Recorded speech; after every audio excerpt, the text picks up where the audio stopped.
Hi and welcome. It's Brian for Captain Savage Aquatics. This thing on a Thursday night, late night stream. See if I can't get it to load on the page. There we go.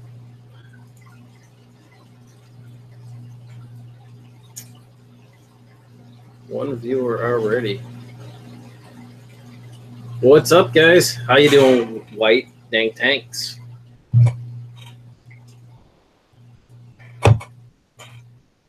What's up, Christian? How you been?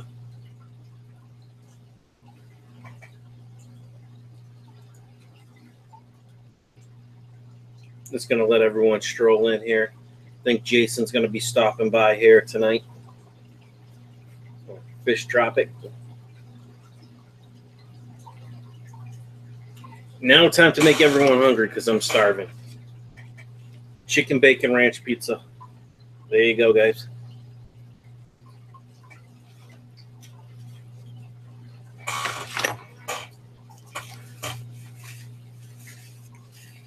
What's up, Stag? Everything's been great. Just busy with work.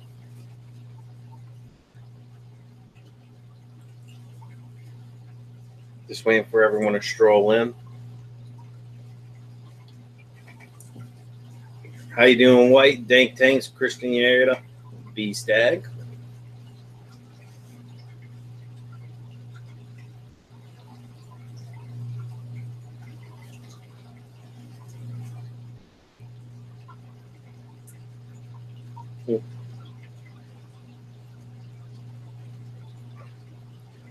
I hope everything's well with you guys.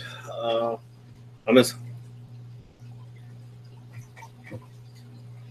me grab the link to this real quick.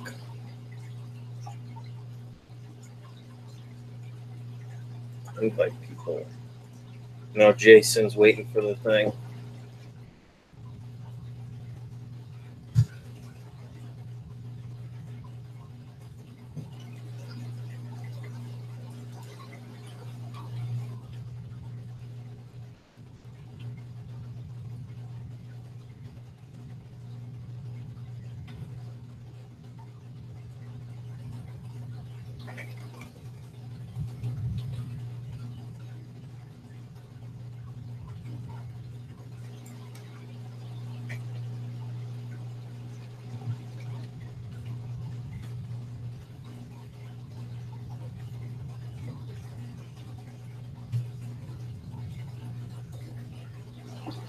Let me try one more time.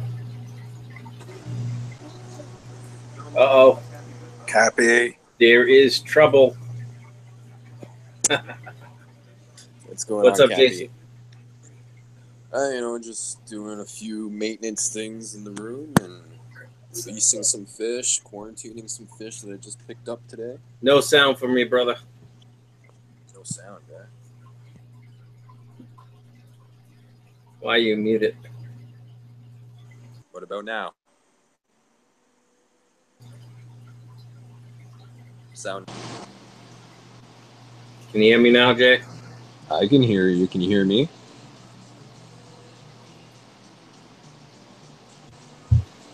Yep.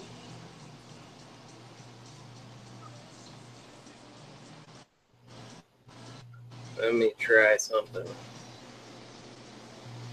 I can't see chat. What's up, South Florida, African cichlids, and more? Can anybody hear me? Hold on one sec, Jason. Yep,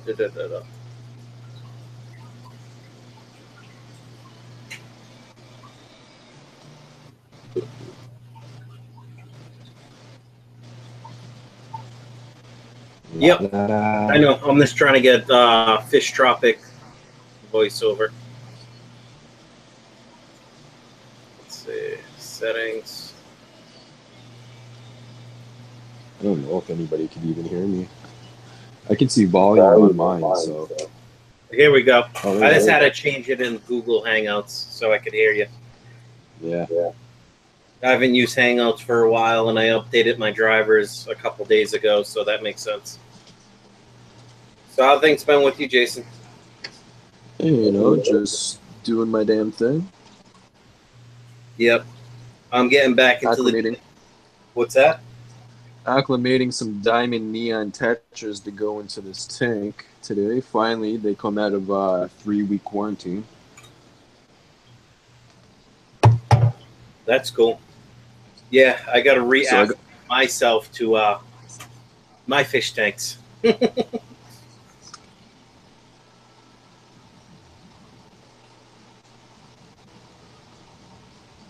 Nice angelfish.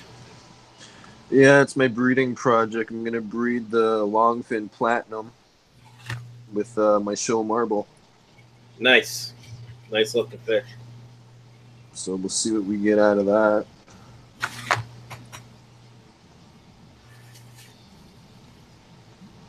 And then today I got some galaxies. Nice. So I got a group of 9 of those guys. I prepped the quarantine tank for them. I still have my half black Delta guppy up in there. I'm gonna let him sit in there, let his fins heal up, because I think the tetras did a number on his fins while he was in there breeding. And then I released. I got long fin, blue-eyed bushy somewhere now. He's somewhere in there. Sweet. Come out. He was out earlier, but he's in there now with the short fin blue eye. And then I released all the fry that were in this tank into this tank because they're good to go. I'll let them grow out here with my my future breeding project, especially this girl here. She's gonna be quite the stunner when I breed her up. Got a couple of platinums in there from the last drop, and then I crossed the half black Delta with the platinum female, and then you can see right there. I got the platinum with the black tail going. So that's going to be interesting when I cross the genetics back. And I counted today, I have about 7 or 8 albino fry in here. Awesome. For the bushy nose, and I didn't think they would pass off so many mutant genes, so that's pretty freaking cool in my opinion. And then that reminds me, I gotta get some jungle valve from you eventually. I need something that's hardy and stand up to the South American cichlid tank. Well, you know, I haven't had time, Captain. I still have your package here. Oh, really? So, you know, you got the collectible stickers on the side. I forgot to put them in the box, but I got some real cool stuff in here for you, man. I just got to get the time to get over to the post office and send that out. I sent Angelo's out last week, so hopefully he gets that this week. Nice. If you guys have puffers, now I've been doing an experiment here, which is really cool. You guys can see this, right? Yes. So instead of growing the snails in the tank or whatever, because we all know snails, you know, I guess they will lay eggs under the water in certain conditions, but like if you have a tank where it has the holes here, where it releases the heat, get a Tuppermade thing here, put a little bit of water in here, and you're going to have a greenhouse effect. Right? Put a rock in there, put a spawning mop in there, put some floss in there, and you're going to get snails breeding and believe in here. So if you have puffer fish, this is the way to start a snail culture, in my opinion. That's awesome. Snails. Because now you don't have to worry about transferring any type of parasites from your fish tanks, because snails do carry worms or whatever they want to carry, really. Now, when you start the culture in a Rubbermaid, you don't have to worry about passing on any kind of worm to your pufferfish. So this is awesome. Next week, I'm going to pick up some figure 8 puffers. I'm probably going to put them down there and see how they do, but I'm going to go in here. I'm going to take out all these experiments I'm doing in here. I'm going to give them their bigger... a bigger fish tank to swim around in. Here's Mama. I love these these guppies are just crazy looking. Yeah, big tails on 'em. Well, look at that female. That female is just crazy. Right? This tank is actually being treated right now with super killer and Epsom salts. Mm-hmm. Because I noticed she was on the bottom for a couple of days. She's actually doing a lot better now. I can see a bit of blood around her gills. So I'm going to hit this tank tomorrow with a water change. The next day I'm going to hit it with a water change. I'm going to get the water pristine in here. And then I might hit it again with some external stuff for flukes, for gills or something, if she doesn't get better. Every fish in here seems to be doing really good except her. She has a deformity. I didn't want to flush her. I didn't want to call her. I put her in this tank just to see how she would do. You know, I noticed white feces. All the other fish do not have white feces. I'm guessing it was just the type of food that I was feeding in there. Like the other one back there is doing great. Mm-hmm. So we'll see what happens. I know there's a lot of fry in here hiding around. So hopefully they do good. I released that one quarantine. She's in there now. Nice. She has great genetics. And then that one there. And she has great genetics. Hey, what's up, Flynn? Thanks for coming by to Cappy's stream. If you guys hit that like, hit that sub if you guys are new. Head over to Cappy Savage's videos. Hit those likes. Watch a couple vids. Do your damn thing. Yeah, I'm officially back from my 2-month break. Like I said to everyone, once Walking Dead starts again, I'll start doing Triple Threat Saturdays again with the whole fish fan and get back together, tell stories for the summer, and see what happens. You know, one person I haven't talked to in a while is Native Fish Keeper. Has anybody talked to that guy lately? No. I haven't seen him around either. Anyone seen Chaz? Chaz was in a live stream last week with, who was it, Bob? Awesome. Yeah.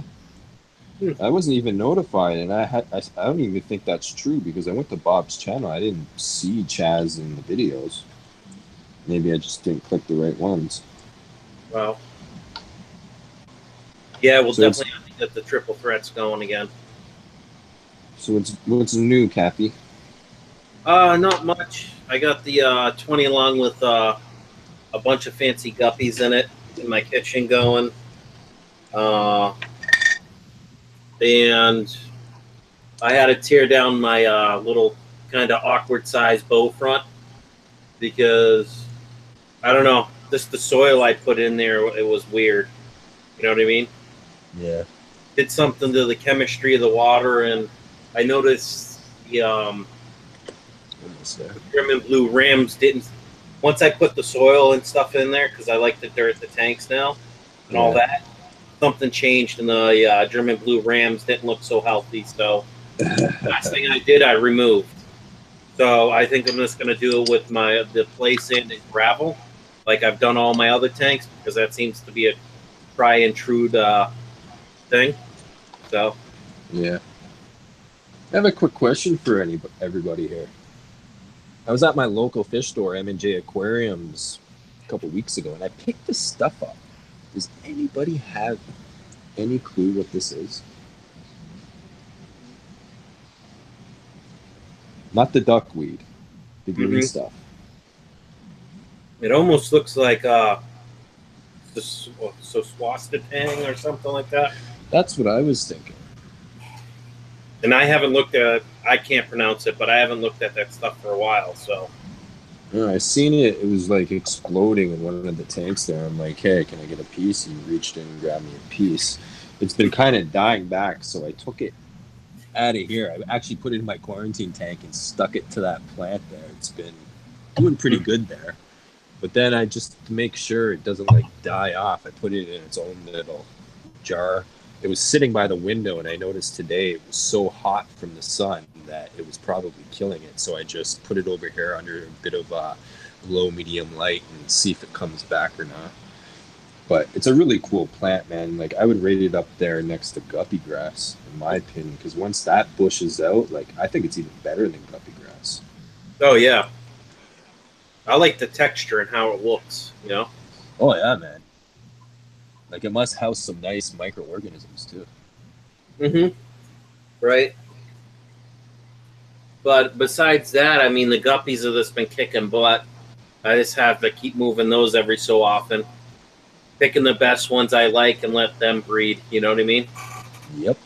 And that 20 long that I have on my kitchen table is where, when they breed, I move all the fry to that tank. So, yeah, I was gonna talk about how I acclimate fish. I don't put them on a drip. Drip takes too long, and you know, I acclimate for maybe an hour or two, just depending on the species of fish. So basically, when I got these Galaxy Raspberries, they were sitting in a TDS of, I think, 170, which really kind of blew my mind considering it was one of the big box brand stores. I tested the pH. The pH was actually 7.5, which is actually a lot lower than tap water around where I live. It's usually 7 to 7.8 on the high note.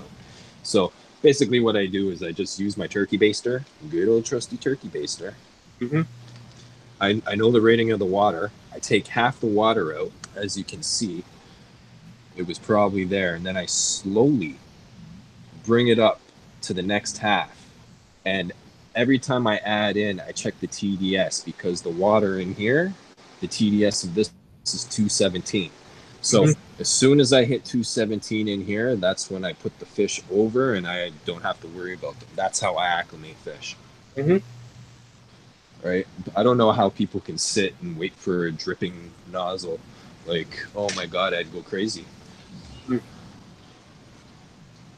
What I do is I get the one of those gang trips or whatever, you know, the multiple things. So I'll put 2 in the water, Yeah. you know, from the tank, and then I'll put 2 hoses in, and I guesstimated it'll do about, if I have them fully open, it'll do like roughly 10 gallons an hour.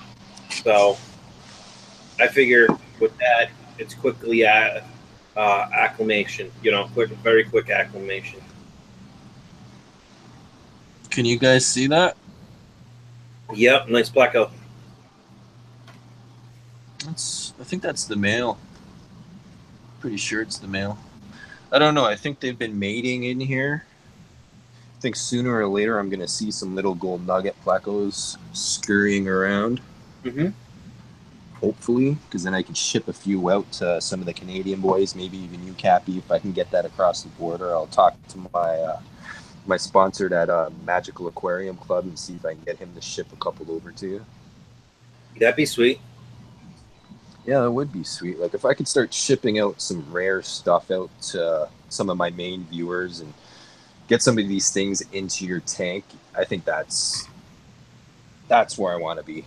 Mm-hmm. I don't want to get into transshipping all over the United States and all that stuff. I would rather just build my community that we already have and go from there. Makes sense. Take it easy, Flynn. Thanks for stopping in. Yeah, Flynn, I hope to see that video soon when you came by Toronto. Hope that's uploaded this weekend so I can watch that. That was a cool video that me and him shot. Oh, cool. I'll have to check it out. Yeah. Yeah, hopefully his internet's up and running and he can get that up. Mm-hmm. What's up, Gene? Hey, Gene, what's up, bro?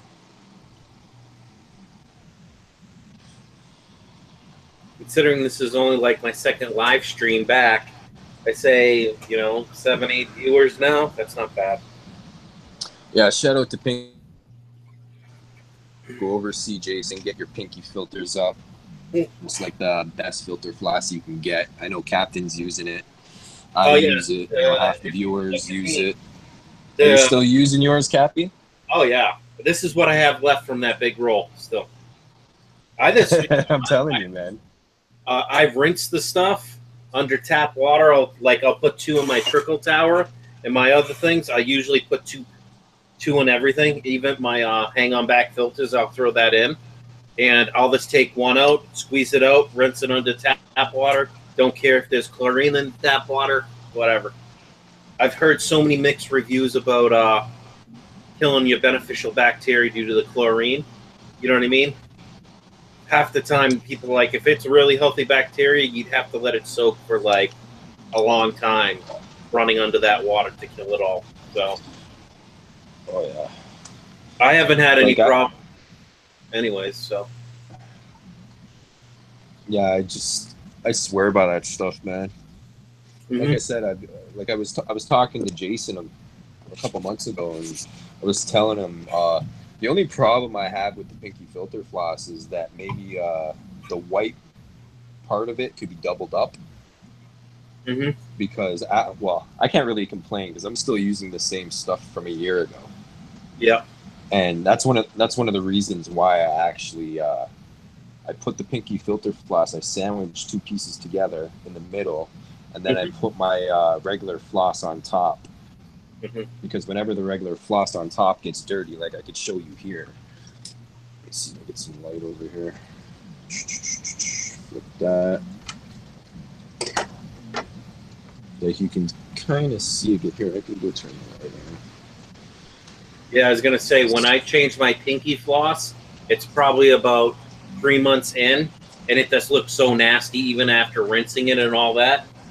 You know, that's when I'll get rid of it, when it starts smelling. You know? But like this needs to actually be cleaned. I'm gonna clean that up tomorrow. But Pinky filter floss all the way. Like you could even see it in my other setup here. You can see it back there. You can see the top of it down. It's depleted. Most of the time, I won't even wash that batting. I'll just swap the batting out now. Yep. Because really, all the good stuff's being held in the Pinky filter floss anyway. So.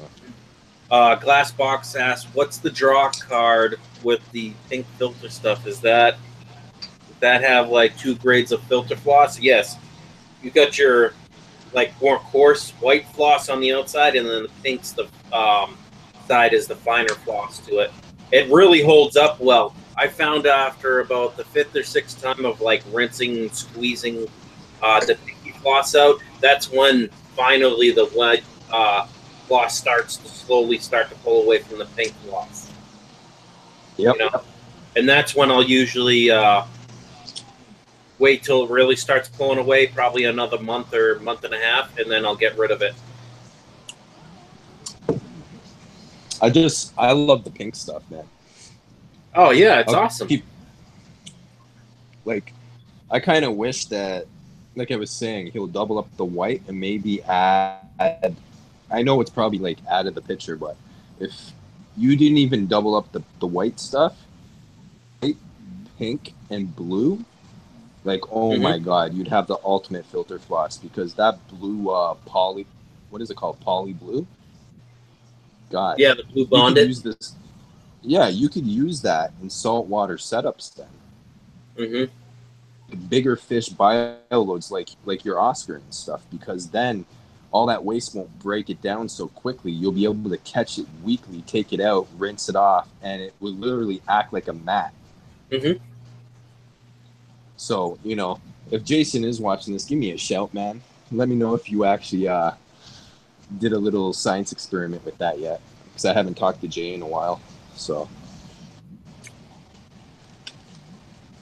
but yeah, who's in chat? Let me see. Just give me 1 second. I can't see it. Just have to get back to it. All right, Gene, take it easy. Thank you for stopping in. Yeah, Gene, have a good night. Let's see. Excuse me. We got glass boxes. Tanks. Let's see. Let me just look at the participants. Hey, what's up, Dank? Yep. I gotta scroll up and see. Jamie McDonald's in here. South Florida African cichlids and more. Stag.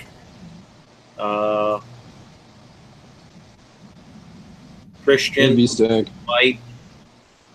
Hey, Christian. Yep.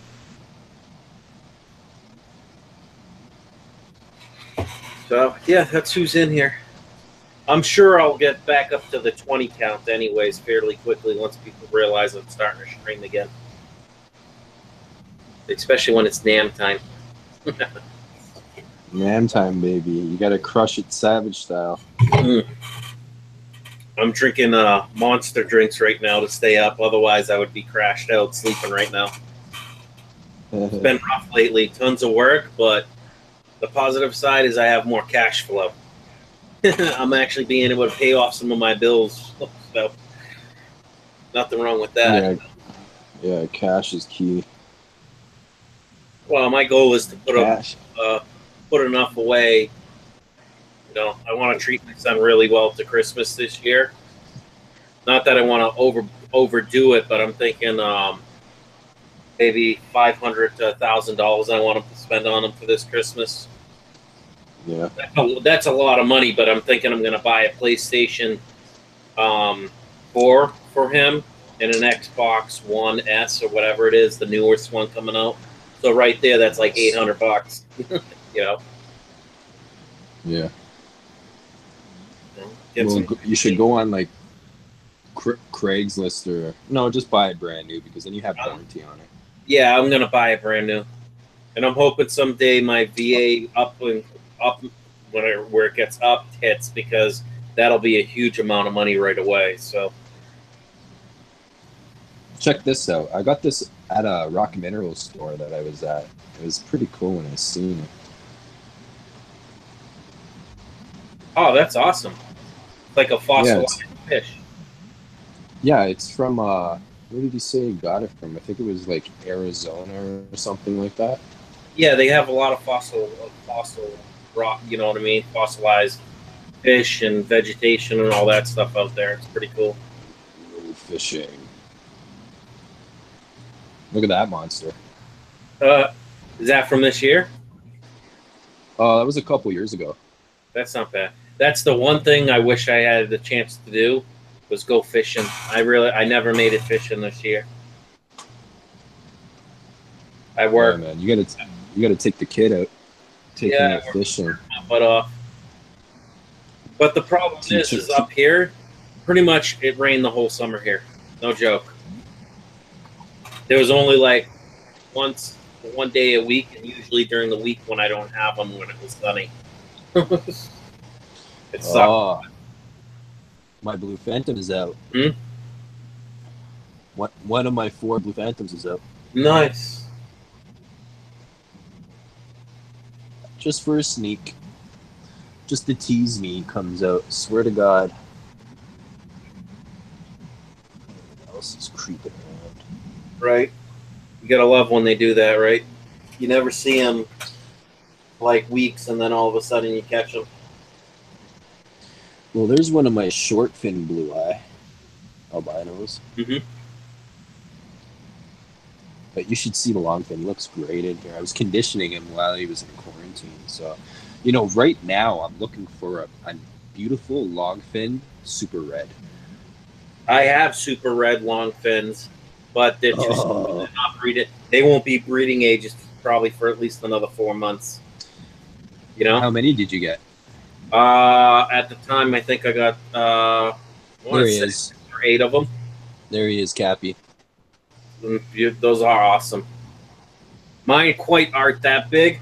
Mine are like 3 or 4 inches long. I'm gonna move them to a different tank. Probably when I set up my other 20 long that's just sitting.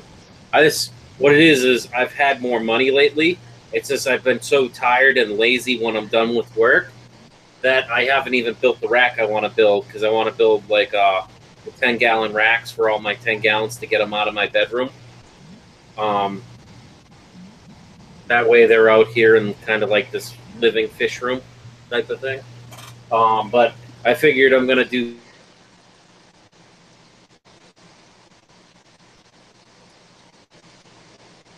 on the rack, you know, this sideways or whatever. Yeah. I've been talking about that for months. Just haven't gotten around to it. You know how it goes. Yep. Look at the size of this pond snail. It's freaking huge. Yeah, it's massive. I have, no joke, in my shrimp tank, I have one that's like literally like 2 inches round at least. It's like, not just it's an ivory snail. I just noticed them. The one thing I noticed I have to pull out of my shrimp tank is the cloning the crayfish, because I got like 30 of them in a 10-gallon right now from Sergeant Tank when he sent me that care package a long time ago. Well, I did. Who was it? Someone donated a lot. I want to say, I don't want to name the person. It's not fair to them without talking to them first.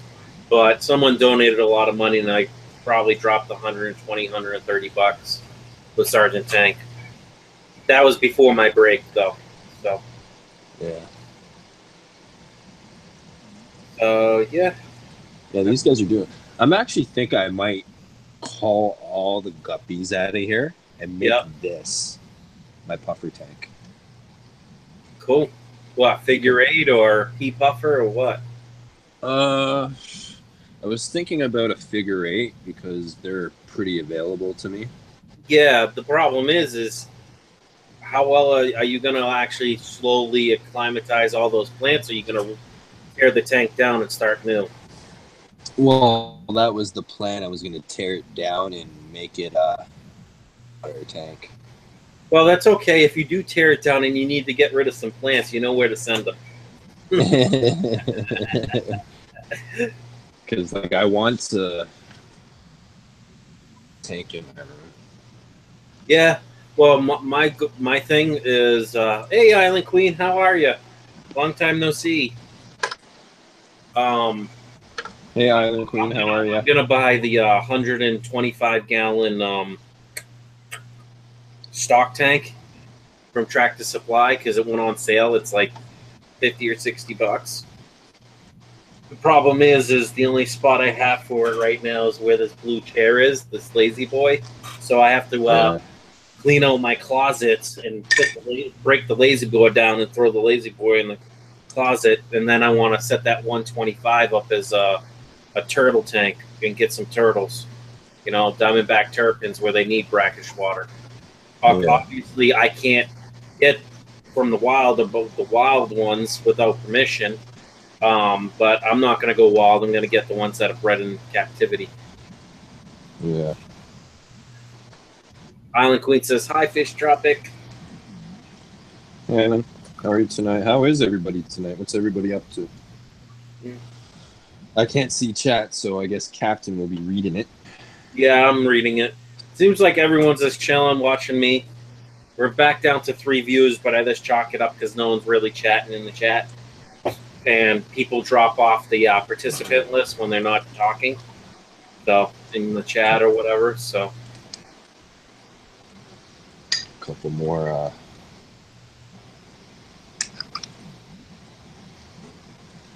Well, seeing that I'm here, I'm going to shout out my sponsor stores, M&J Aquariums. If you're in Toronto, go give Ben a shout over at M&J and go over to see Mike at Aquarium Club, where you can pretty much find your rarest wild-caught plecos or pretty much anything you want. Arapaimas, vampire fish.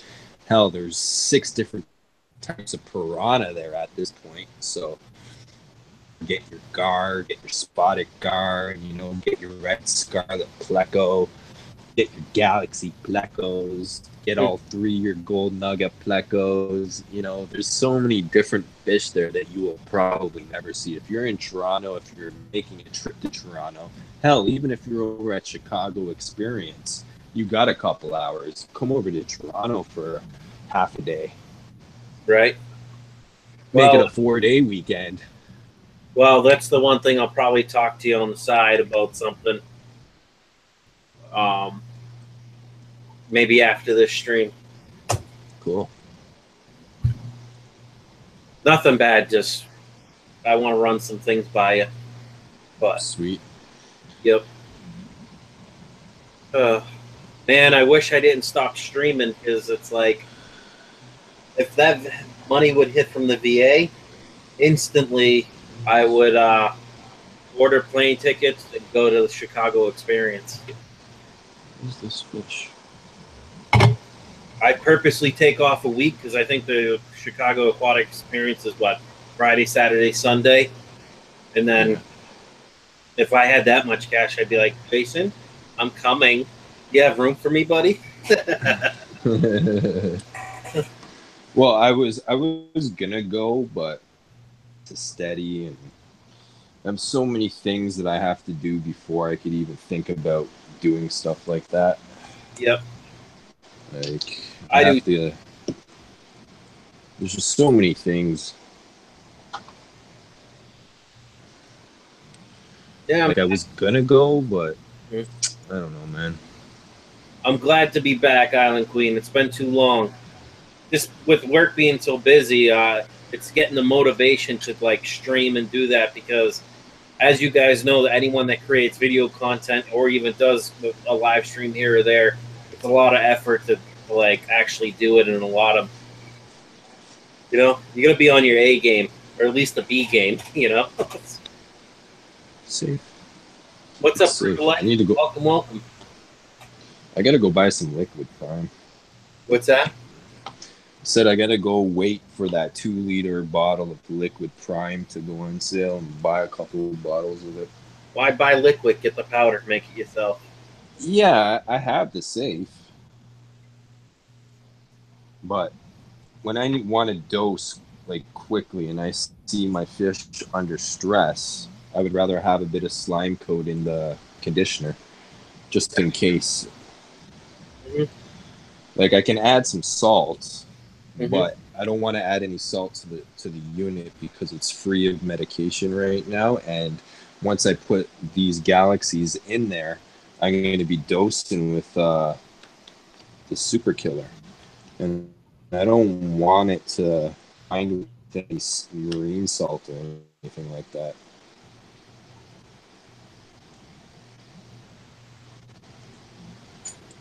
Got some of these cool new test tubes. I ordered them from Amazon. Check them out. Hey, White, I didn't stream the other night. I streamed during the day before I went to work. I never made it last night to stream, so don't feel... Cappy. What's up? Would you use any of these? Sure, I'll take the eyedroppers.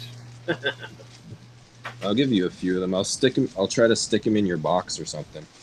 Okay. I just got a couple of these, and I'm like, hey, well, how much were they? Like $2? I'm like, yeah, order them. I was gonna buy a bunch off of Amazon. They had like 100-pack or 50-pack for like $10. You know? Yeah. That's where I got mine. I'm like, you know what? I was using the same eyedropper for the last year, and it had holes in it. I was using tape.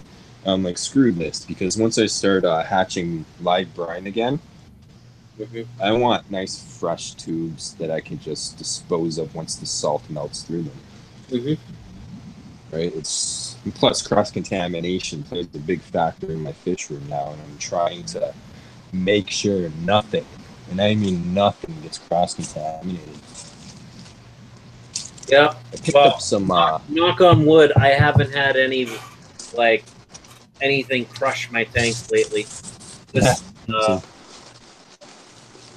I'm trying to figure out which African cichlid took out to my, Venustus.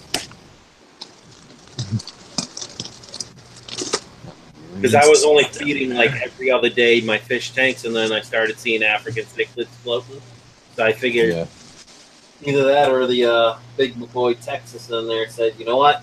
These guys look good to eat. And every live stream now to give everybody a pro tip. So my pro tip for anyone that's watching this live stream is this. Do you know what this is, Captain? Yeah, I know what it is. It's a spray bar. Yeah, it could be used as a spray bar. It looks like good, I could. It's not really focusing. No, it's not? No. What about now? Yeah, it looks like part of a spray bar, but I'm not sure exactly what it is. Is it something to dose stuff with? So pretty much this is Laguna. This is a Laguna fertilization for a pond. Yeah. For plants. Gotcha. Right? So you add one of these into your pond to fertilize your plants. So basically what you can do now is pop the top off of that, right? Take all the fertilization in here, add it. It's a pro tip. Nice. This fertilization, it's a slow release. It will release over 1 year. Yep. And I've used them. To me, now that I looked at it, it looked like a plant spike. You know what I mean? Yeah. Trees. That's exactly what it is. Because you know the buckets where they keep the plants? Yep. In the pond. So pretty much you would just spike it down in the bucket where those big plants would be. And there you go. It's fertilized for the whole season. Awesome. So pro tip, you can use that into your aquarium. You can take the top off. Hey, when you're done with it, like Captain said, you could use it for a spray bar. Yeah. So there's a pro tip from Captain. Well, I've just, no joke, a lot of the spray bars where you get like, you know, a Sun or a Fluval with the spray bar attachment, it literally has the holes poked in the side. So when it was moving around, my first guess was the spray bar. My next pro tip, don't listen to Jason. No. yeah, don't listen to me because I know nothing.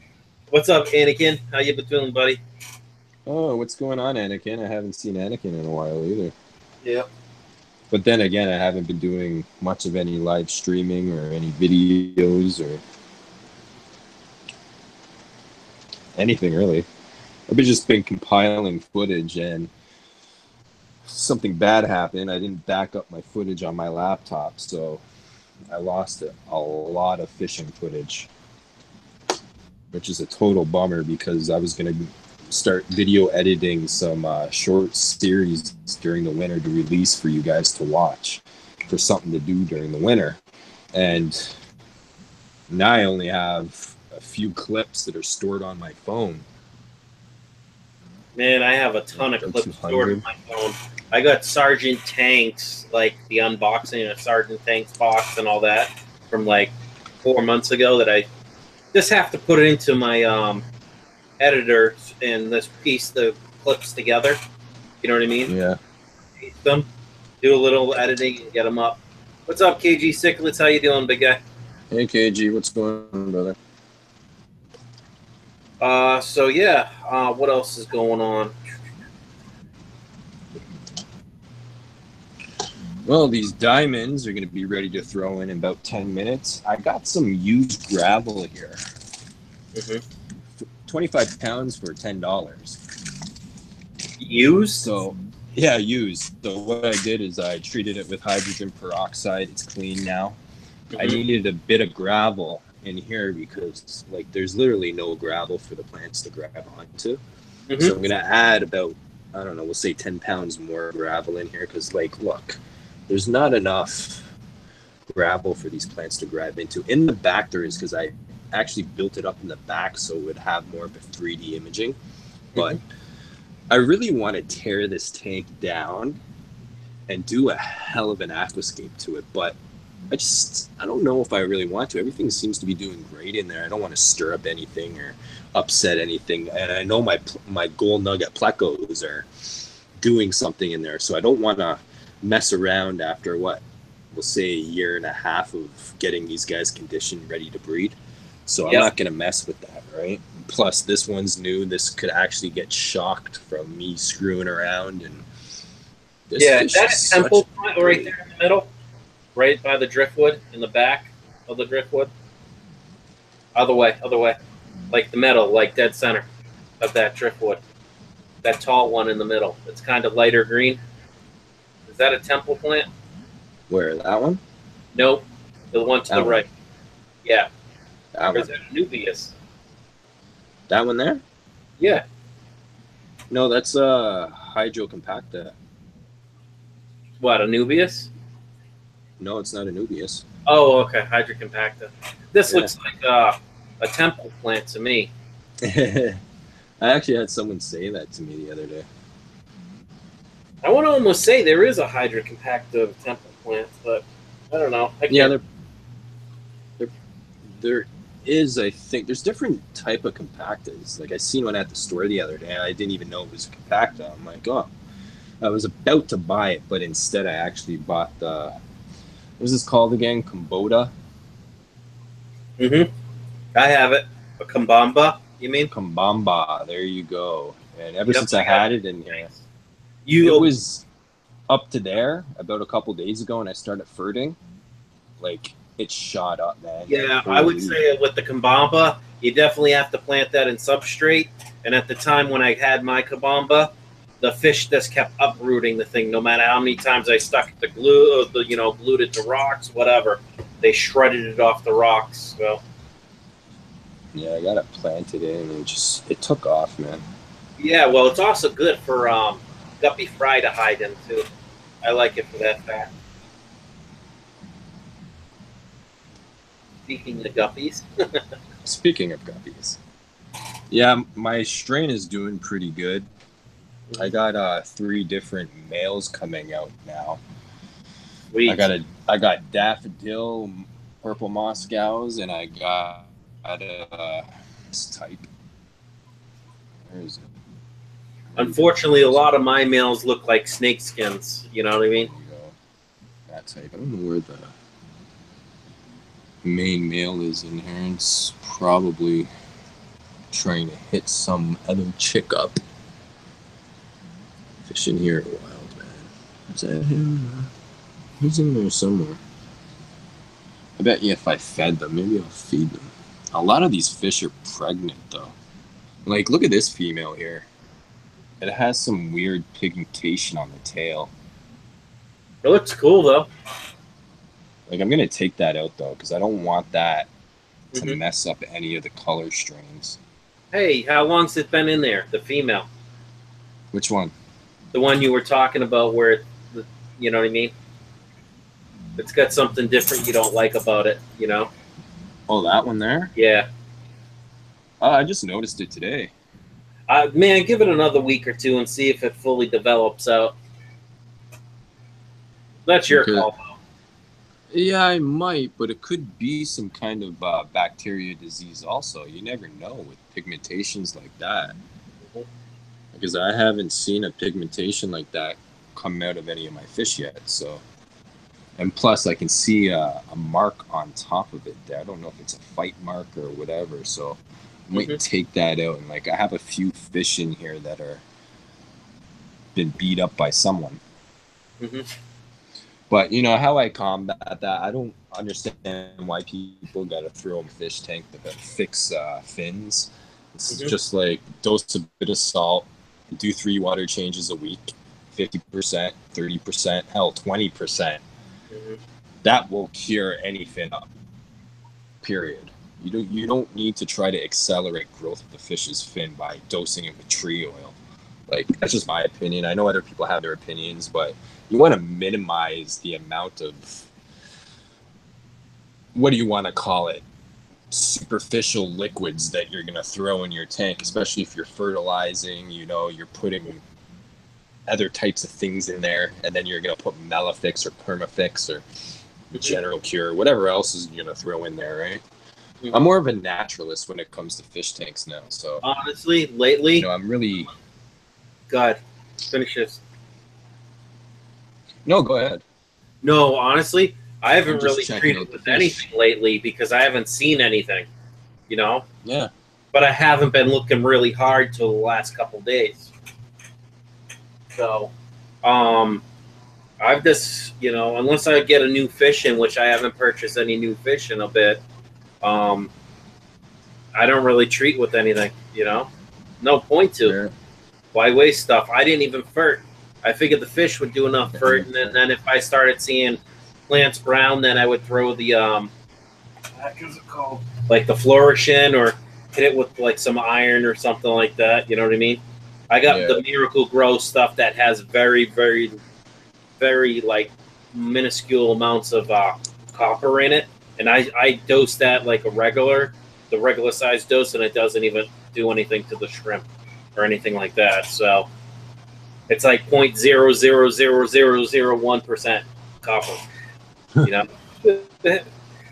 So I see things start to go downhill. I just use the Drive liquid Miracle Grow. That'll keep my tanks for like 3 months or roughly, because it's got some slow release stuff in it too, the powder. So, excuse me. Yeah, that fish just has the weirdest pigmentation on it. Like, you know what I've noticed when I watch my females, because that's a female, right? Yeah. With the weird pigmentation, give it a couple more weeks, and you'll be surprised. The tail will probably turn all the way to the color you're expecting, or it won't. You know. That's you know. Honestly, I'm not as picky about the females, as long as they look like their fins are good and all that stuff. No major, like, you know, needing to be culled. I don't mess with them too much. Let's see. The Bearded Fish Keeper, what's going on in here? What's up, buddy? What's up, Bearded?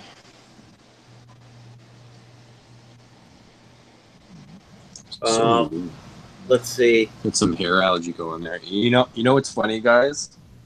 I ran out of Dr. Tank. Dr. Tank is all phosphate free. So what I ended up doing was using some of the Flourish Excel that I had left over. And the moment I used it for a couple days, and look what happened. There's that hair algae. Yep. There it is, the dreaded hair algae. And that's what I say, guys. You know, all that Excel stuff from CCAM, it contains phosphates. And I almost guarantee phosphates contribute to this algae issue. Yep. I got algae in my 110 gallon, like my original 10 gallon. That's because the AquaClear 70 or whatever stopped working. I just think the roots got into where the propeller is and gummed it up. Yeah. So I just been lazy and haven't cleaned it out yet. Because you know me, I like to put plants into the hang-on back filters. So. Okay. So what I'm gonna do when I release these fish, I'm actually gonna feed these fish. Yep. Like these fish just know these. Hey, Jason, you using any new foods lately or anything? Or are you pretty much on the same ones? I use Ocean Free now. I use Aquarium Monster Bio Fish Food. What else am I using? I'm using frozen rotifers. I'm using frozen mysis. I'm using frozen daphnia.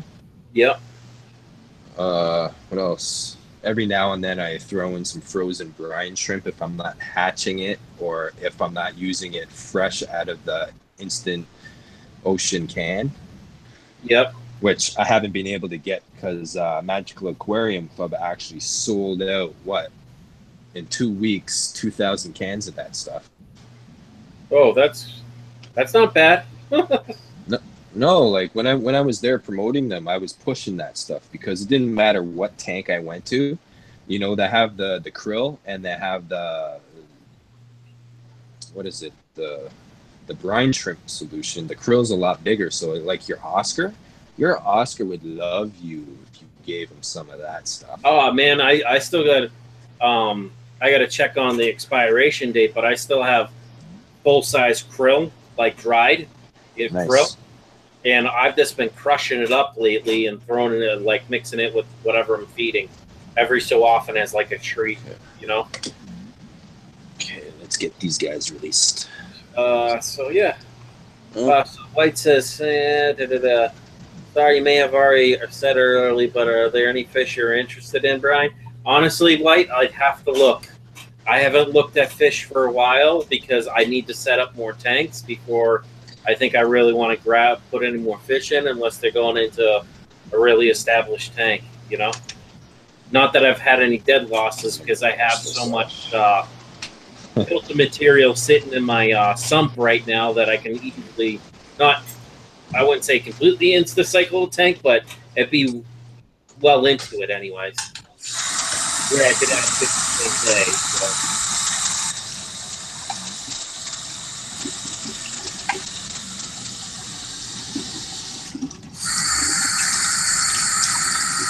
Oh, looks like Jason put down his phone. Nothing but black. Yeah, my house. There's no lights on in my house. Try to conserve that energy, you know. Oh yeah. So I had to go. I wanted to go wash my net off because it had duckweed, and I don't have duckweed in this tank, and I don't plan on having it in this tank. Mm-hmm. Such a mooch, Molly. Hey, don't scratch me, shithead.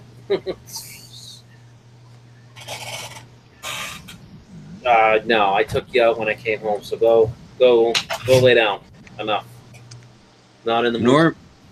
Normally I would release one fish at a time, but I noticed with neons or anything that schools or groups together, it's a better idea to scoop them all in the net and then release them, because when they go find their hiding spots, they'll group together and do it. Plus, I have 3 cardinal tetras full grown. I think it's two females and a male in there. So we'll see what happens with these diamond tetras that I got. See if they'll school together. I'm hoping so. If not, oh well. Cool. What can I do about that? I'm going to release them over here.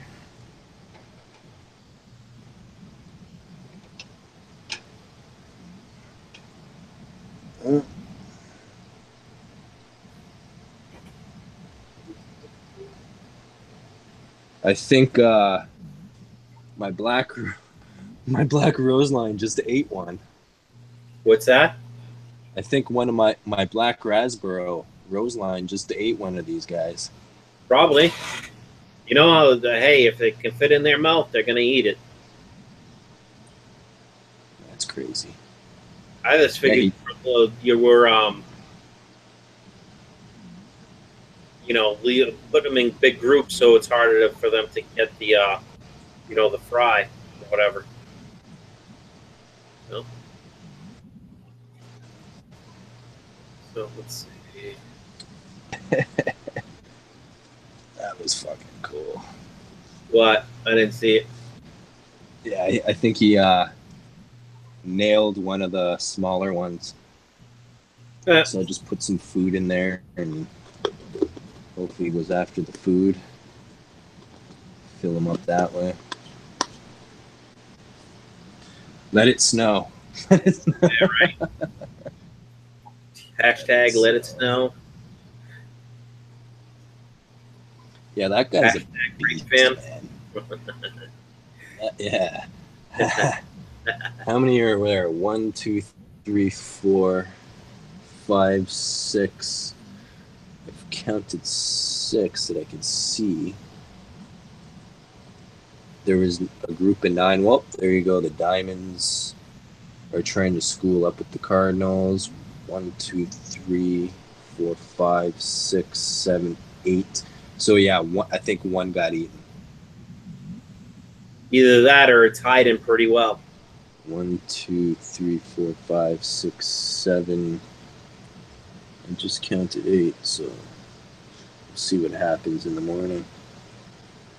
You know, the bigger ones should be fine. Like when I got them caught, I told them, like, don't give me anything too small, or I think even my guppy would try to eat it.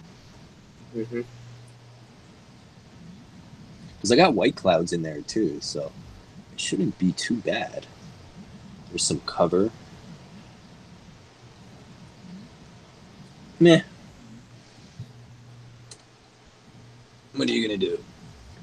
No, I just wanted a couple more tetras in the tank. No, it makes sense. Start filling the tank.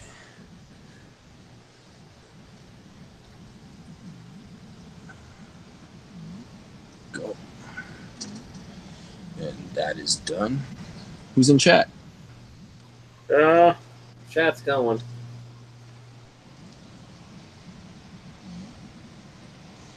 Posts. Oh yeah, white, yeah. Said you're all good. I heard you say the other stream about needing to set up a new rack to move your bedroom tanks out. Yeah, I just want to get them out of the bedroom, you know, just because if a tank, even though those are all brand new tanks, if ever one was to ever blow out, I'm going to lose some expensive electronics in that room, so don't need that. Big Easy, what's up?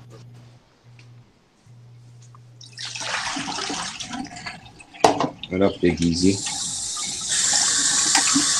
White says I bought a Pahaka put it in my septic tank. He or she ate all the pills. Now I have a mess of allergy. All good. He or she has been going with one soon.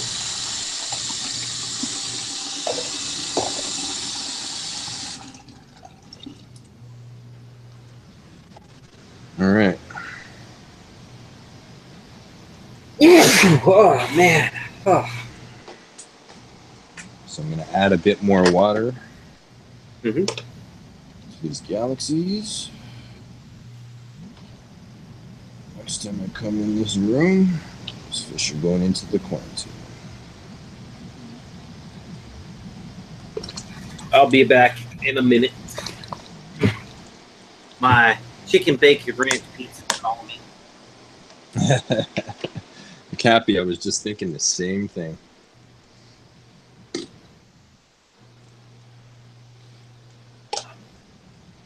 But yeah, I can't see the live chat, so. Yeah, no. I was looking on Aquabit. White had to bring up stuff, so it's like, oh, let me go check Aquabit. I haven't checked out for a while. Oh, you're asking me what foods I was trying out? I was trying this Nutrifin Max. Mm-hmm. I got it on sale for, what, $1.99 at PetSmart. Oh, really? That's not bad. Garbage. Have you ever used Bug Bites? Yeah, I have used Bug Bites. I think they're awesome. I did the review on this about 11 months ago. Mm-hmm.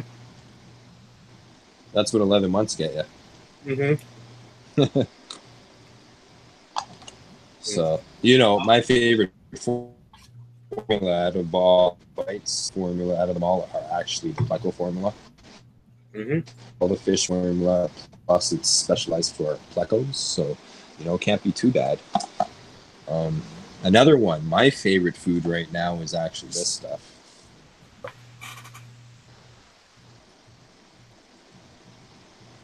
Cool. And, like, I'll show you the inside of it. I love the bottle. It's just great. Nice. That's awesome. So, you know, this comes in different sizes. I could read it out for you. Recommendations. Restrict the quantity of feed to the amount of fish ingredients. Fish derivatives, cereals, oils, and fats. I don't know how to say that. Mollusks, crustaceans. Mollusk. Derivatives. Yeah, derivatives of vegetable origin. Like almost like what do you call them? Like clams, only different. You know what I mean? Yeah. I was just thinking that. Citrus pulp, algae. It has vitamin E672, vitamin A 7500 IUKG. It has vitamin D3. It has glucan particles. Vitamin C. It has vitamin E. Crude proteins 47%.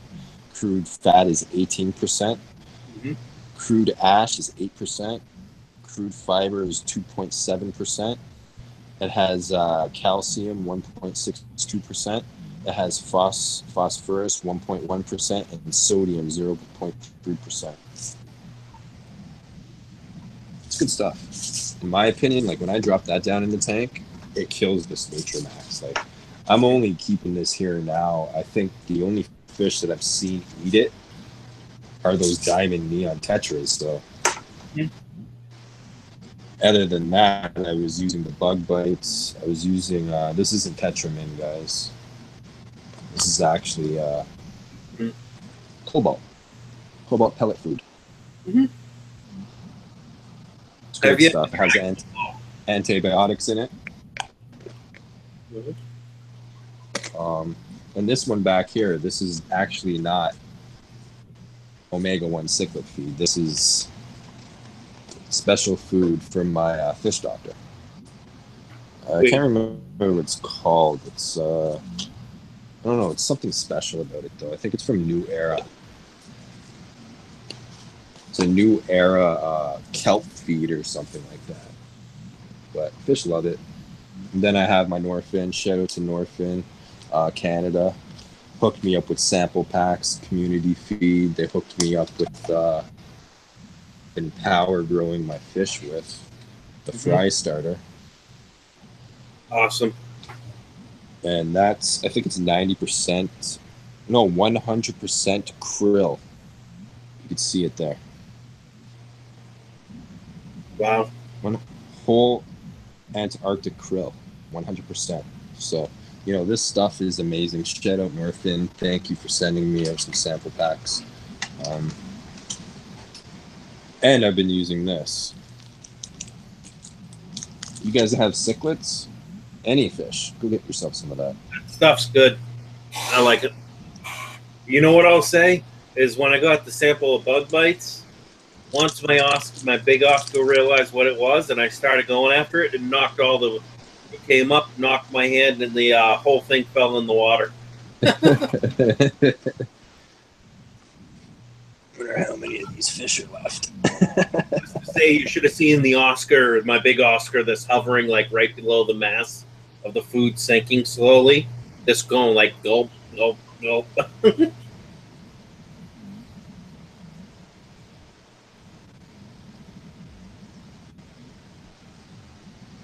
Check on my fishies. I just seen another one of my gold nuggets. Mm-hmm. In the back there. He's actually under the wood here. Oh, there he is. I give him about 30 seconds or less, and it's going to shoot.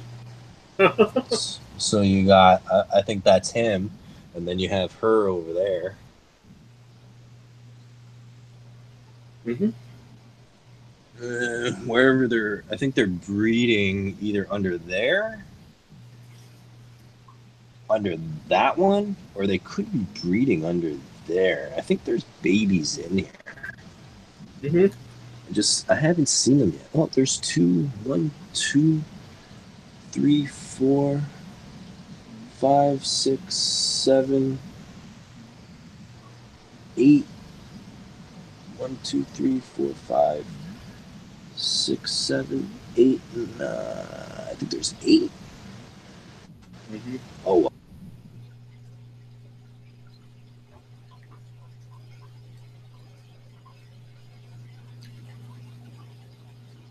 Oh, did we lose Jason? I think we lost Jason. Take it easy, River Life.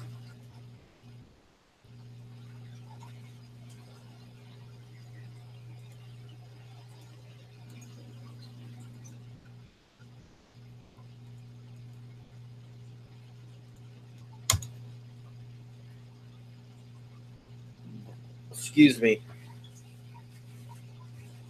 His phone probably got hot and dropped him.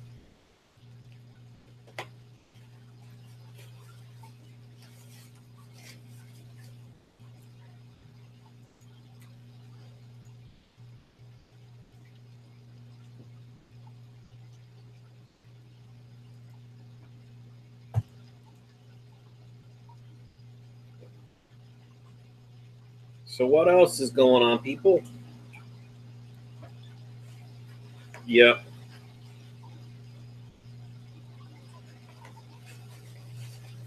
Oh, did we got Fish Tropic back? Yeah, probably his phone died. Yep.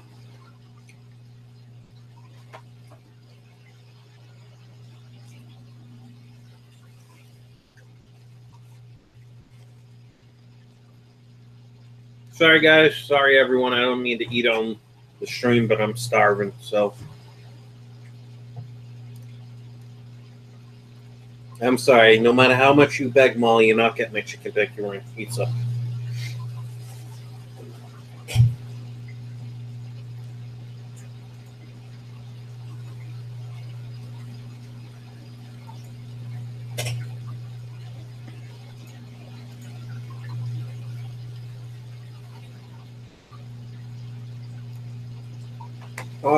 Let's see what else is going on.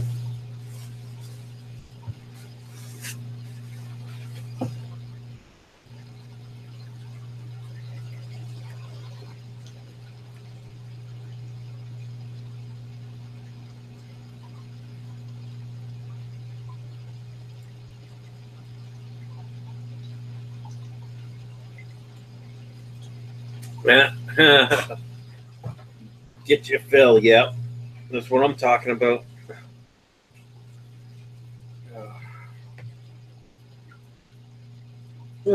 Molly. She's just like staring at giving my pizza the death stare. Okay, no problem, Jason.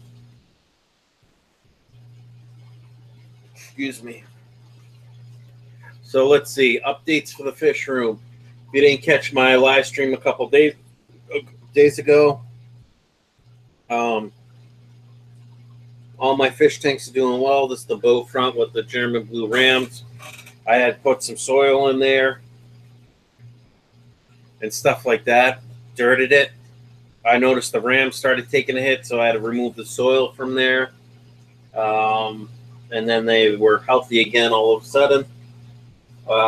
Lost a couple of my venustus from the African cichlid tank, but that was just due to aggression. No big deal.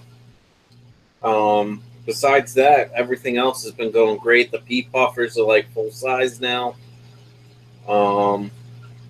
Yeah, so besides that, everything's pretty well set. Tomorrow's payday, so I think I'll actually finally go and actually buy the wood I need to build my rack system for my 10 gallons. Once that's done, I'll set up all the 10 gallons, move them up. I'll probably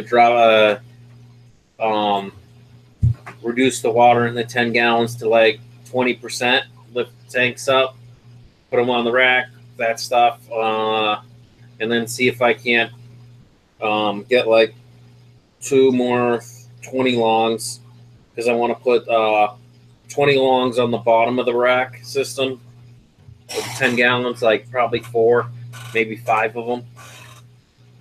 So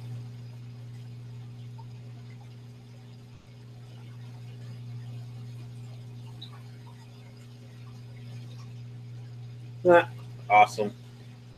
Queen says, so my son's teacher set up a tank in the classroom, but the fish all died and the kids were so sad, so I gave them 2 of my pregnant guppies and they had a bunch of fry, so the kids were so excited. Oh yeah, I bet it was new tank syndrome.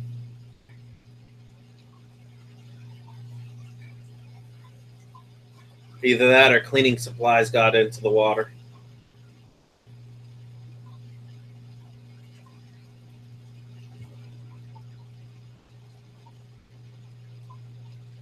Let's see. Use today, 26 above average. Give me 1 second. I want to refresh this page.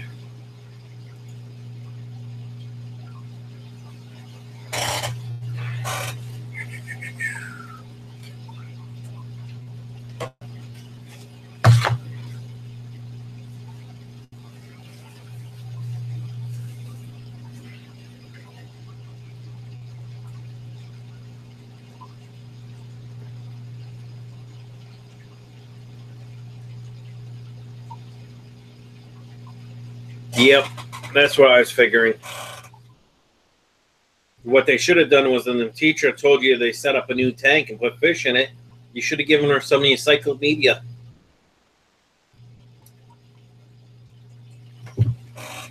Damn it, Molly.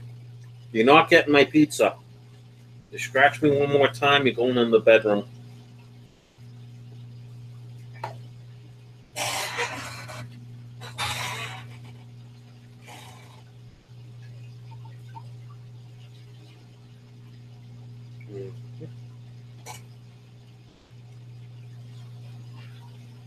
Oh yeah.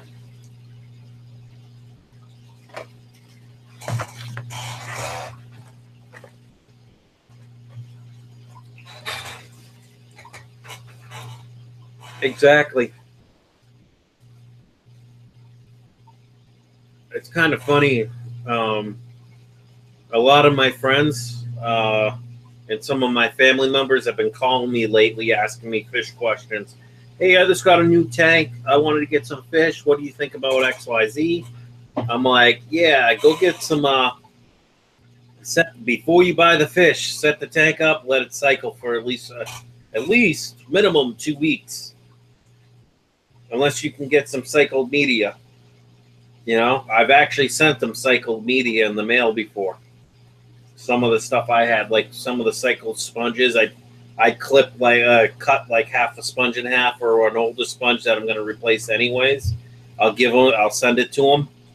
You know, I just put a heat pack in it since it's getting cooler at night, and they set up the tanks, and I had no problems. Something to be said about cycled media in a brand new tank.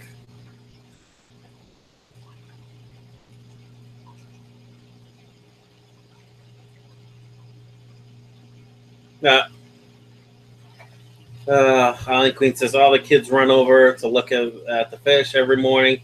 So when I saw how disappointed the kids were when the fish died, I had to give them some fish and some Java moss for the fry, right? Exactly. Well, because the Java moss will also somewhat balance the tank if there's any excess nutrients and stuff like that. That'll suck that stuff up. So, makes sense.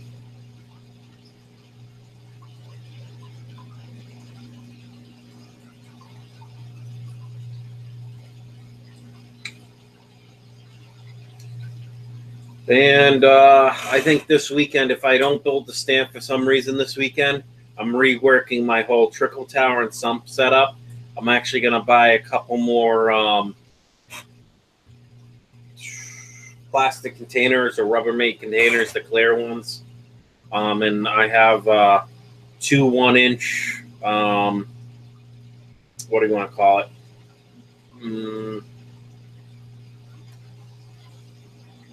Can't remember the name. 2 1-inch fittings where I can put the 1-inch line into them. The seals. And I'm going to add to my sump that's like roughly 20 gallons. I'm going to put 2 more plastic containers in, and I'm going to have an auto top off. Not an auto top off, but I'm going to put another sump in there. And when the water hits a certain line, it's going to turn on and it's going to fill up those 2 other containers.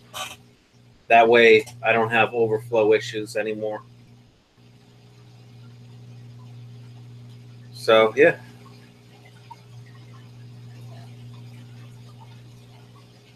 Finally, Molly laid down, realizing I'm not going to give her any pizza.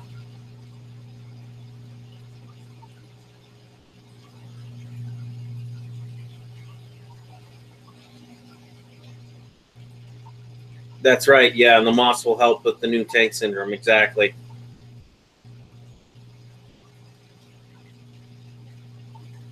So, yeah, so when I get those 2 new plastic bins, I'm just going to go to Walmart, buy them, get the clear ones. That way I can keep an eye on them. And I'm going to drill holes in my current plastic sump, like 2 1-inch holes, and put the, what the hell do you want to call them? Like the slip rings or whatever, you know what I'm saying? And I'll put a pipe in between them. Those 2 tanks, that way at a certain level, there's no way that water can overflow. It'll go into the 2 side tanks, fill those up to a certain point, and then I'll have the pump in each one of those, and any excess water that overdoes it and is about to overflow those 2, I'm going to have it pumped through the window. So, yeah. All the excess water will go out because I'm thinking about adding a drip system here That way I can get rid of water changes. Do like a 3-stage filter, like drip type system.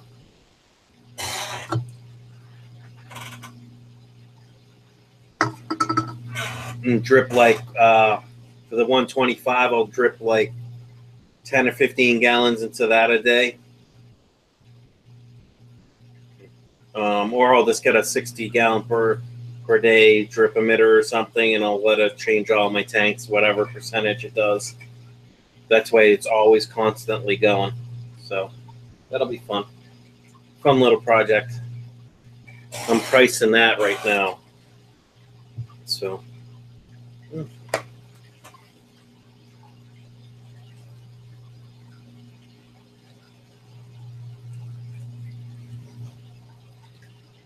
You lay down. No. Down. Down now. Good girl.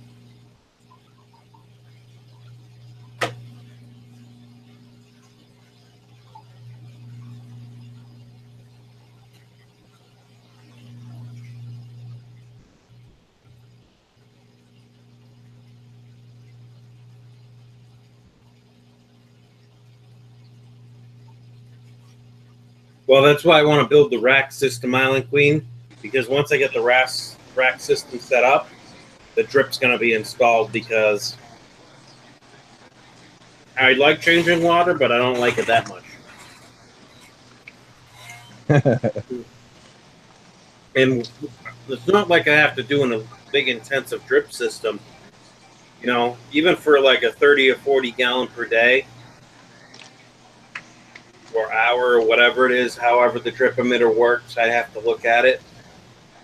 But I figure if I could change 60 to 100 gallons of water per day based on my tanks, everything's at least getting a 10% water change every day, you know? And it only could help out.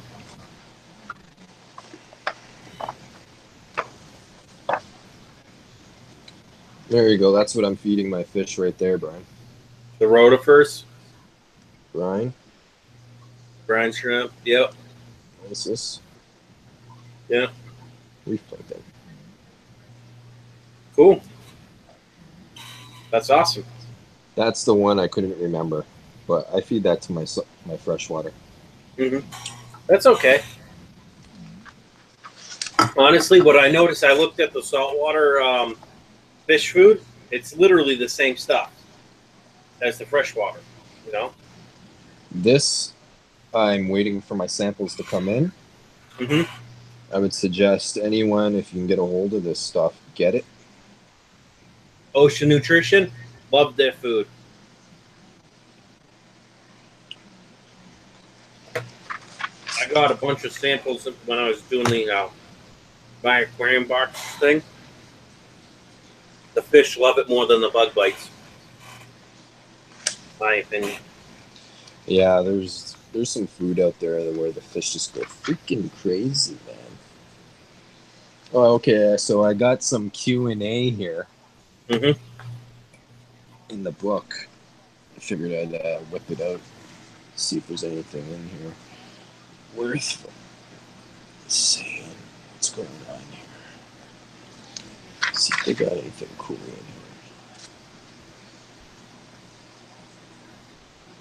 here. Down now. Oh, that's the stuff I was telling, I think Tim at Majestic Animals to grab if he could find it for his fish. The marine stuff. It's the Danichi. Mm-hmm.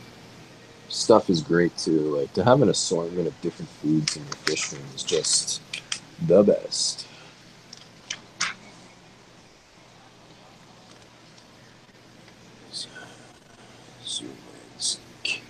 Some new Zoom Ed stuff.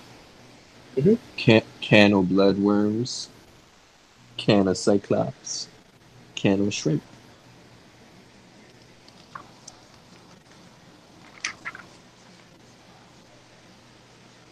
Got the can of gear in here. Hash jack. Some cool stuff in here. haven't been through this book yet. I still have like entry forms and stuff in here. What's up, Priscilla? How are you? Hey, Priscilla. How are you tonight? Go get yourself some algae wafers from Hikari, of course. Yep. There's a whole bunch of cool stuff in here. Maybe I'll go through it in the next live stream. I'll take some of the stuff out of here to ask you guys. So, do you want to keep a shark? Right.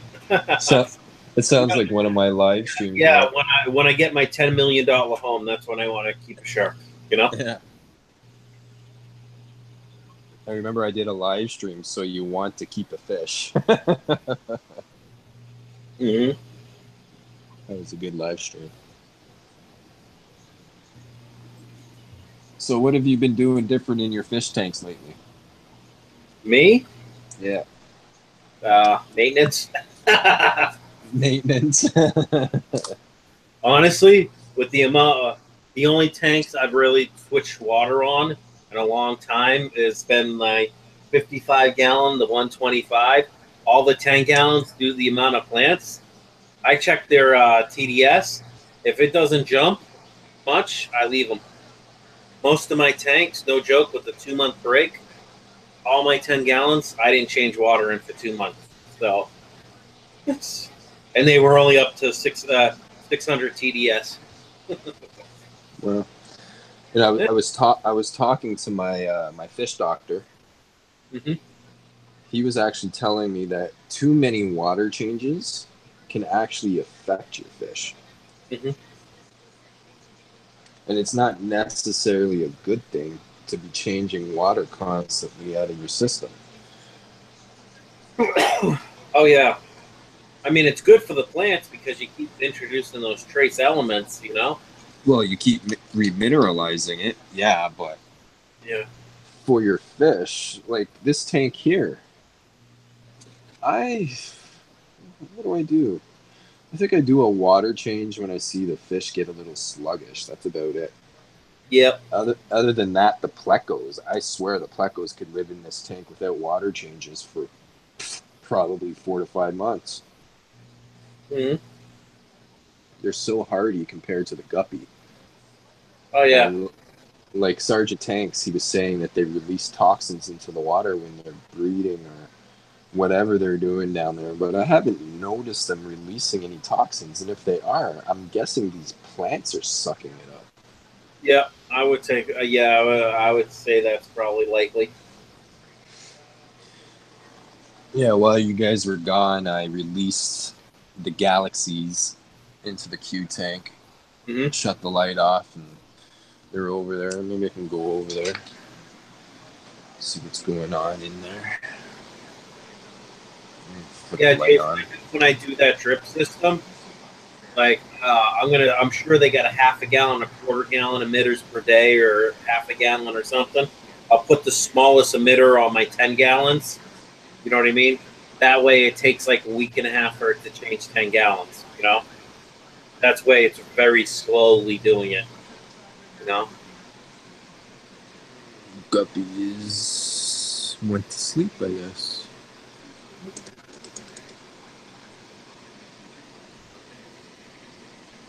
You know what's kind of funny? You bring that up with the fancy guppies.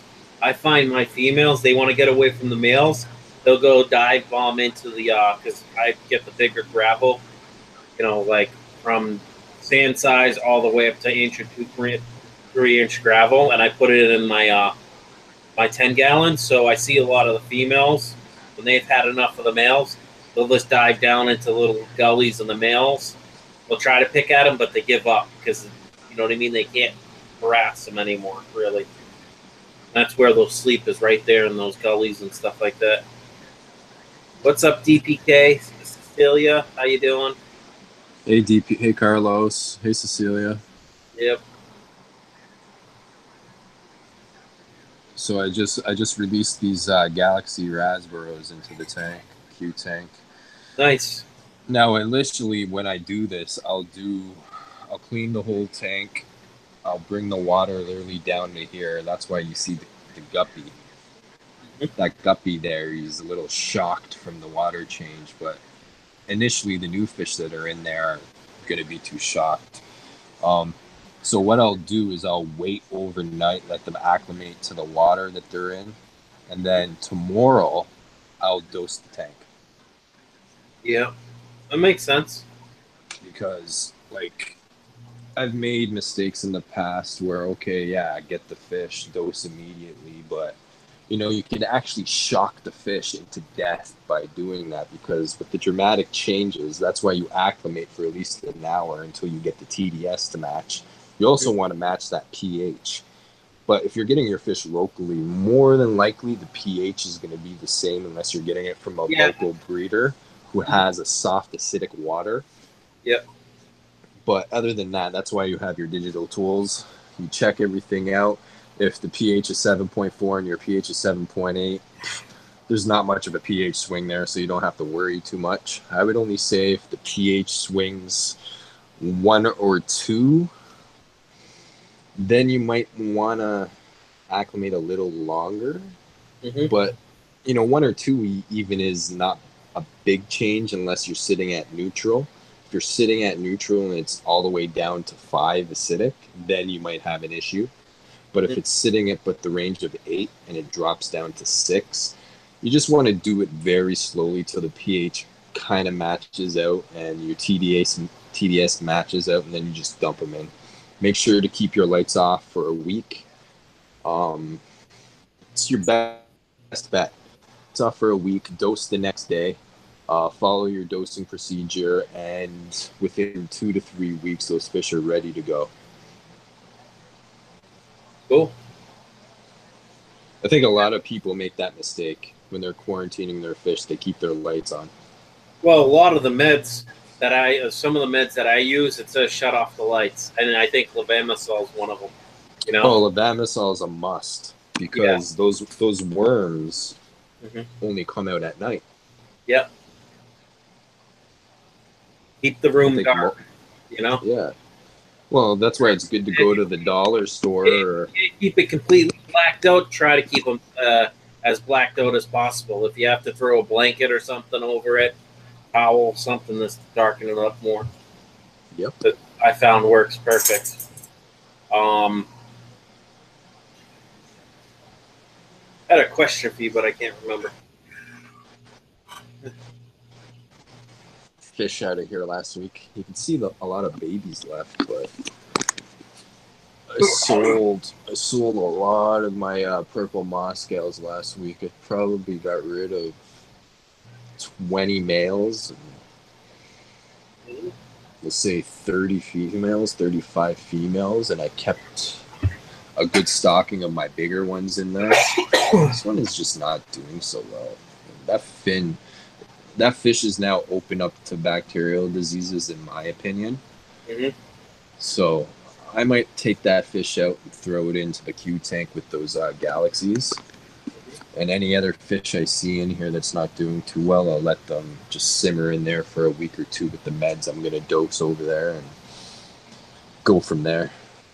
Right. That makes sense.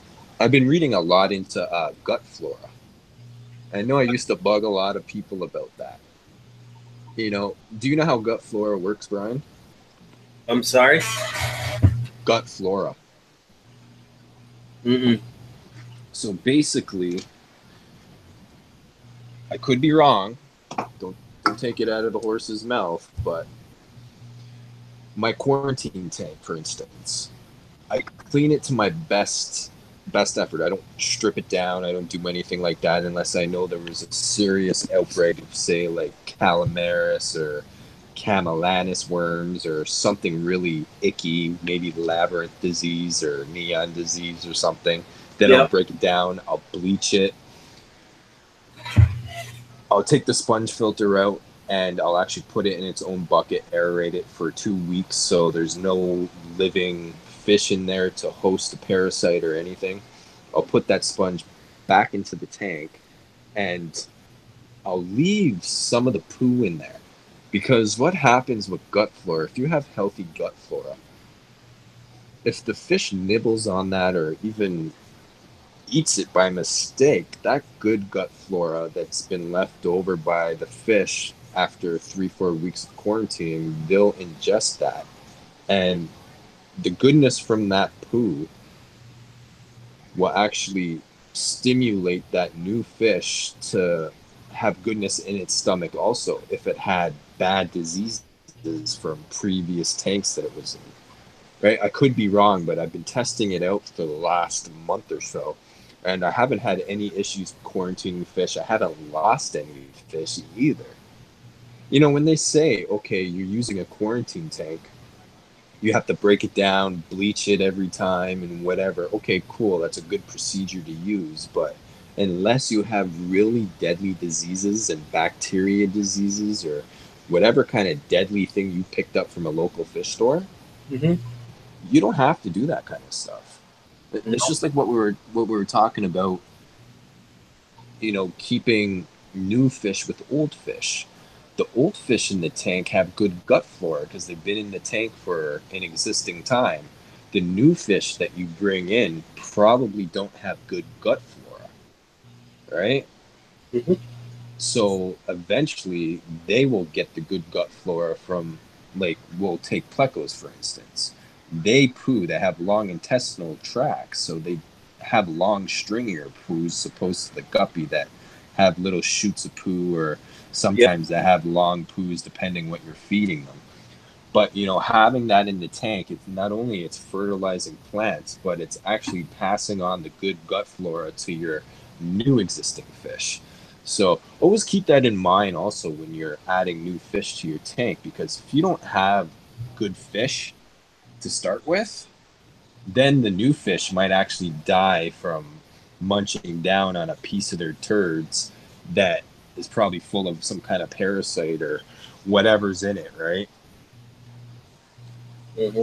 Like it goes back and forth. There's pros and cons of doing it. It's just, you know, go by what you feel like is good for you. Like this fish here, I just noticed that it has a white spot on the back. Yeah, I know. I saw that.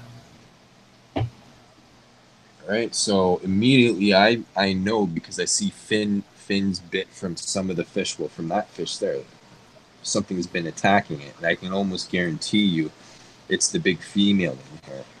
So that hit there, I'm not gonna say, oh hey, that's a disease.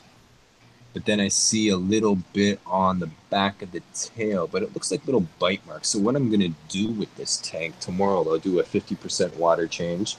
And you know, like I said, I haven't been doing water changes to this tank. So, you know, for the repair to happen quickly, you want to replenish the minerals in here so the fish absorb it. Because remember, the fish are absorbing minerals every second that they're in the tank, right? That's why it's always good to remineralize it with maybe some Chem remineralize, or, you know, something you can buy on the market to remineralize the water for you, right? And that's one of my little tips. You know, I've been using some commercial stuff that I get from my buddy.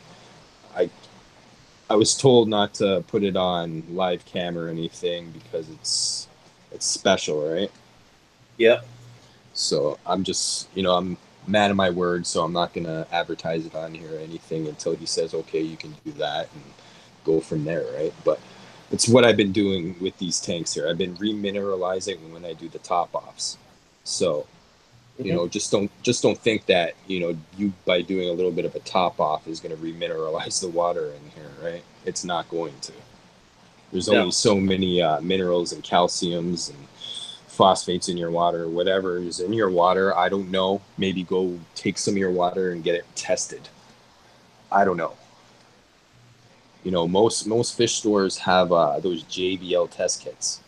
And that's like a full, complete test kit. Those kits cost like, I don't know, if you get them on sale, $250. Other than that, they're over $300, and they test everything in your water, things that you don't even know about. Right. But yeah, who's in chat? Anybody we chatting got up the storm? Celia, Island Queen, Jean's back, White. Bunch of other people. There's a male. Big Easy, the Bearded Fish Keeper, White,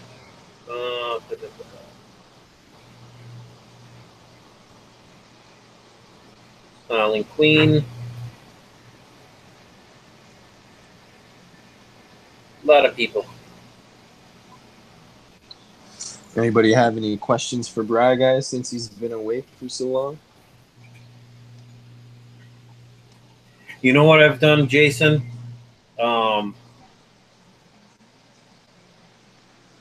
You know, when I do, the Teresa Cookie has subscribed to my channel. Oh. Nice, Teresa. She's one of my newer, there's a few new people around. Oh, she is pregnant. Damn. Hey, Teresa. What I do is when I do a top off, I have it logged in my computer. And I have notifications to remind me to do it. I'll add like a half dose of the Miracle Grow, Miracle Grow or whatever in there. And I find that a lot of the time, like, that has a lot of trace elements in it too. You know? Yeah. Because everything takes off when I do that every 6 weeks or so. But I also I bought a bottle of the trace elements too. So I kind of do a mix of it. It's very weird. There's another one of my fish here that have that little white mark by the top of the lateral line. Maybe it's this genetics. Like you can see it there. Mm-hmm. I don't know if it's like a nip or it looks like a nip. Because this tank is actually being dosed right now with Super Killer and Epsom salts. Mm-hmm. I'm going to do a water change. You know, I'm going to hit all the tanks where I see the fish have little marks on them. I'm going to hit them twice. Well, I should say every 2 days with 50 to 60% water changes and see what happens. Yeah, just be careful on how much salt you put in with your plants, that's all. Well, this is just Epsom salt. Mm-hmm. Oh, okay. And when you do Epsom salt, it's just 1 teaspoon per 5 gallons. What's up, Yama? Hey, Yama. Hey, maybe throw up your live link and see if anybody wants to come on to the chat. I will. Just give me a second. It worries me that those little white spots, they could be a bacterial infection. Could be, because that fish... From fish, like the males beating up on the females, too. Well, that too, but there's only one male in this whole tank, and it's him. He's the tank boss. Right? I've been doing genetic spreads with all different types of females to see what kind of offspring I'll get from him, right? That's a nice looking guppy. Priscilla says, I really want guppies, but my water is so soft and I hate the look of crushed coral. What you could do is put crushed coral as the base, the initial substrate you do, and then put a cap on top of it, and that crushed coral would work fine for you for quite a while.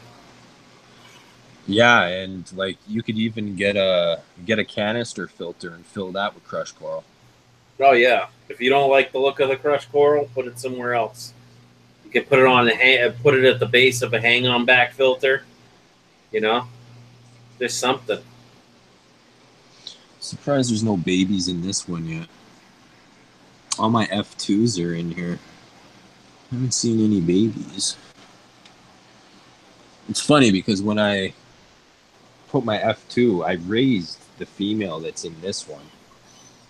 And then I added the male from that other tank, and within a couple of days, that female had a clutch. And I have about 7 to 8 mutant gene albinos from it all, and it's the first time I've ever seen so many albinos from a clutch. Mm-hmm. Albinos are good though. You know? Yeah, I don't mind them. That's Nope. why I'm hoping. Oh, that's what I was asking you earlier. The super reds that you got. How many did you get? The super reds, I want to say 8, maybe 9. Or can you pick the males out yet? Or Yeah, I can. how big are they? They're probably about 4 inches long now. The males are good, but the females, like the smaller of them, I'm pretty sure the females, and they're not. They're only about maybe 2.5, 3 inches long, so they got a bit to go. What's up, JH?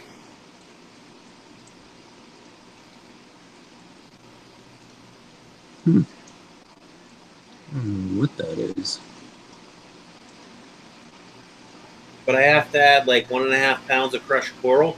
1.5 pounds of crushed coral isn't that much. It's literally like 4 inches. If you were to put it in like a little cube, it's 4 inches tall by like 4 inches wide, like a cube, like probably like 10 inches long. That's probably like 1.5 pounds. You don't even need that much. Just put like half that in and see what it does to your hardness. Also, you don't have to use crushed coral. Certain types of like gravels will do the same thing as crushed coral. Because some of the gravels leach calcium. So, Well, I just noticed something else in my tank. what's that? I guess from my quarantine being so close to my 10 here, I transferred that white cotton fungus stuff over into this tank. Mm-hmm. And it looks like it's accelerated on my black female here and my other female that I was growing out for. Like you could see it on the fins. That literally just happened today because they did not have that yesterday. And I guess all the babies that I transferred from there in here must have transferred it in from the water droplets. Oh boy. Oh yeah, that's what I'm saying right now. Oh boy. I could see the erraticness of that fish, and it has it on it. But the good thing is I know how to treat it, so it's not a big deal. I treat it with some super killer. What's up, Doug of the North? Gonna Tucker Aquariums is here. Is it this? Or did I treat it with the external parasite bag? There's external parasites. I think that's what I treated it with.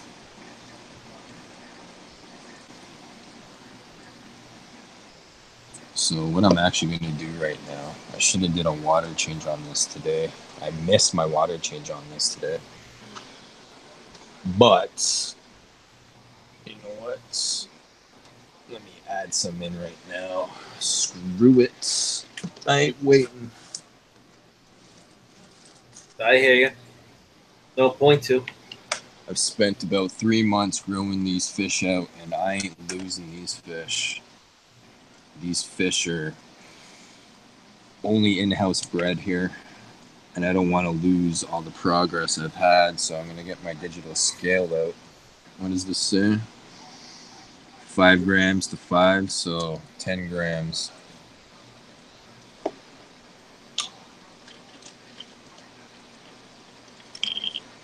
Don't mind Jason. He's going to do some lines right now. Yeah. I'm going to do some lines, guys.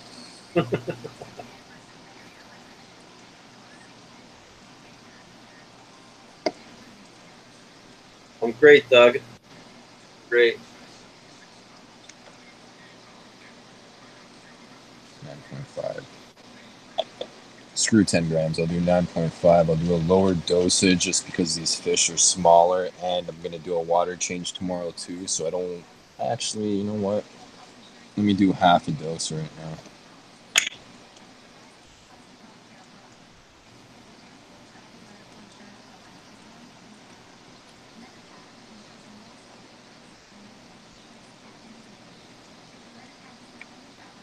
More than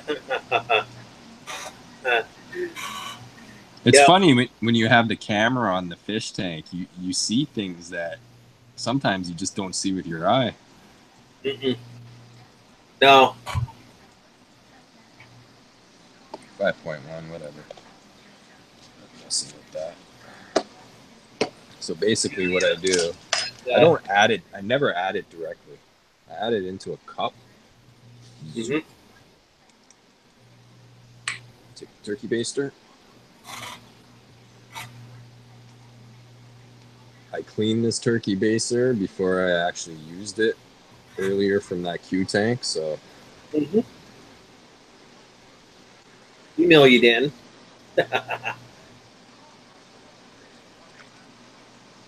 It just gets me wondering, those little fry that I put in there must have transferred it over. Which is interesting. Jason, it might have not have been the fry, to be honest. It could have been anything that transferred it, you know? Yeah.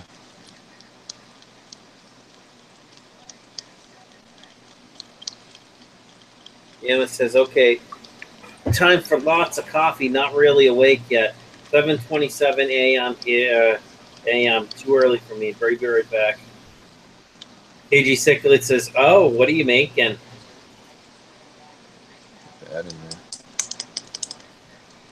I don't know. He's going to drink the Kool-Aid.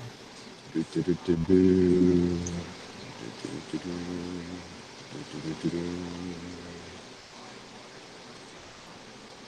that go all up in there.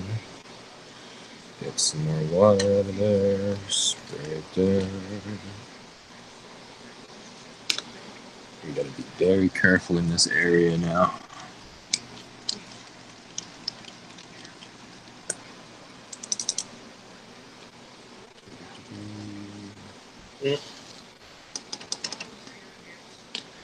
Wash it.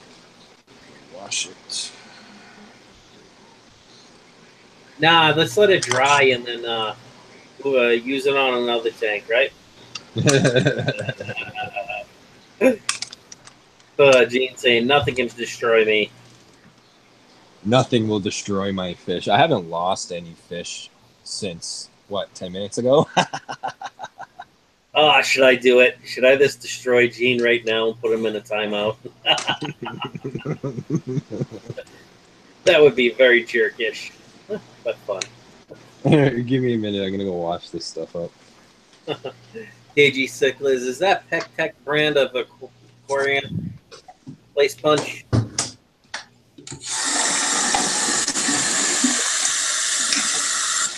Echo Punch.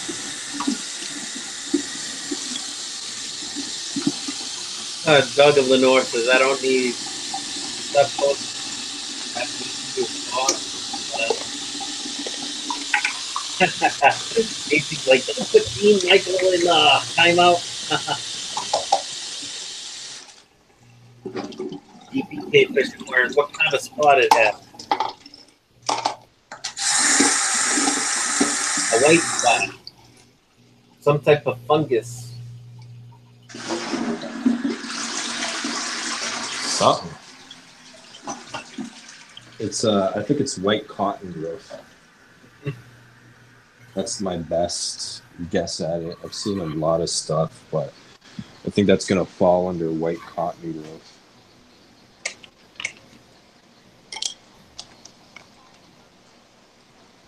Hi Nisi, how are you?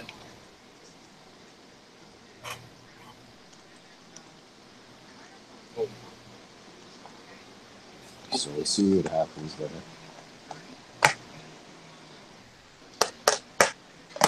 That is clean. Don't mind Jason. He's just finishing up his fifth line. Yeah, I wish. I wish it was that easy. Gotta go having dinner with the family. See ya. All right, Teresa. Thank you for stopping in. Yeah, thanks, Teresa. What's DPKA up to tonight?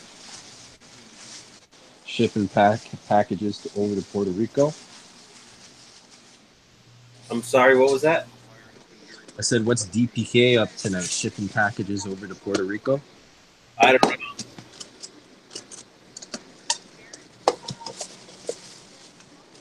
KG Cichlid is aggressive toward other fish fams, so he's gonna have to go in timeout.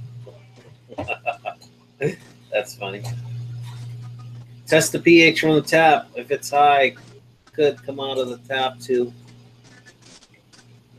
Nisi says, "Hi, everyone. I'm lurking with Doug of the North. He's my better half. I'm gonna go back to lurking. Let him do his thing.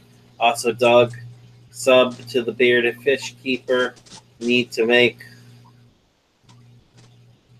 on of his tanks. Okay, make one of his tanks. All right, Nisi. I'm back. Oh, I was at 1%, almost dead.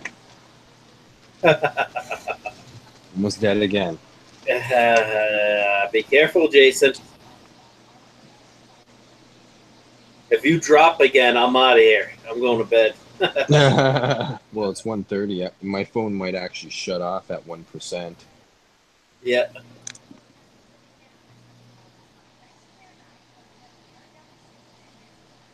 No, no, not Gene. He's cool. Yeah, I know Gene's cool.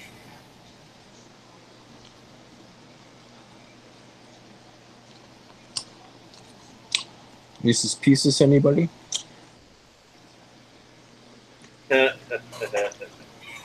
Damn you, why'd you have to show chocolate? Now I need chocolate. Oh, yeah. Uh-huh. These things are great. I love Halloween. Uh-huh. Feed it to your fish. Give them a sugar high. Can fish eat chocolate? I don't know.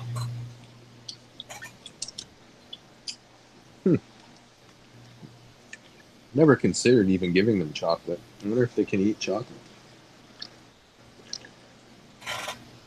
Gene asked me, is there goldfish with the Oscar in the back tank? Yeah, of course yep. there is. Yep. There's a goldfish. There's 3 koi in there with the Oscars. They're fine. Yes, I know koi and goldfish like colder water, but they're doing just fine at 76 degrees. 77. Oh, I thought you heated your tank at 86, Brian. Those at 86? No way. Maybe when I don't have my AC running and my apartment's running hot, you know. The highest, the highest I've ever seen that temperature in the 125 was 82 degrees, and I drained half the water to cool it off. Over a few hours, I decreased it by about 4 or 5 degrees. I'm more worried about stressing the koi and the goldfish out, you know. You know what I'm waiting to see, Brian? What? Someone to do a channel where they do everything the opposite. Water changes? What are water changes? Yeah. New tank syndrome? Nah. Nah, we'll just combat that with some new tank syndrome. And they feed their fish. They feed their fish everything that you're not supposed to feed their fish. Right. It's a healthy fish right there.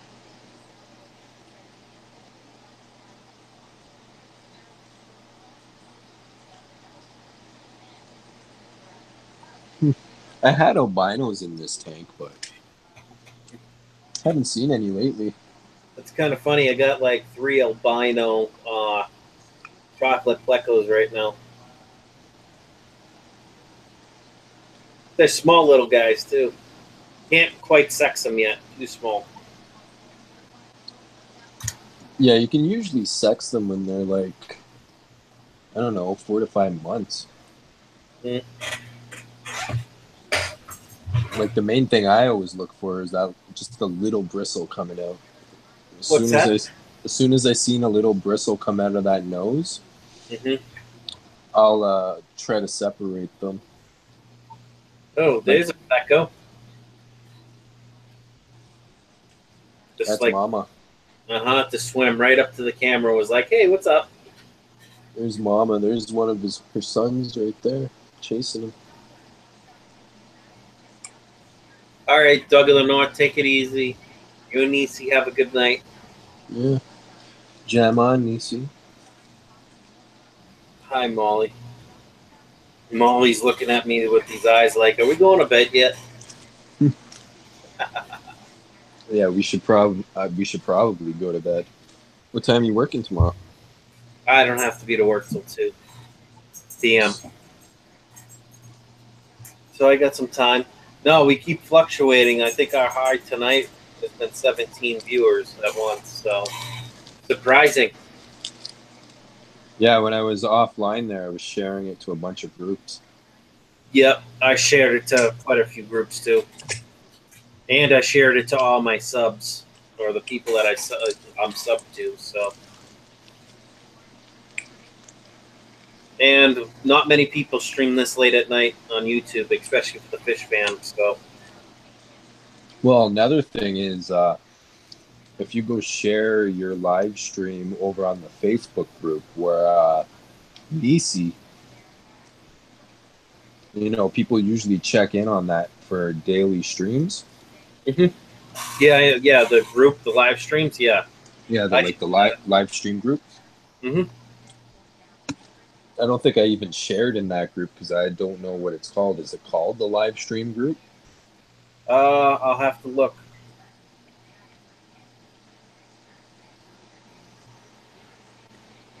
Look at these.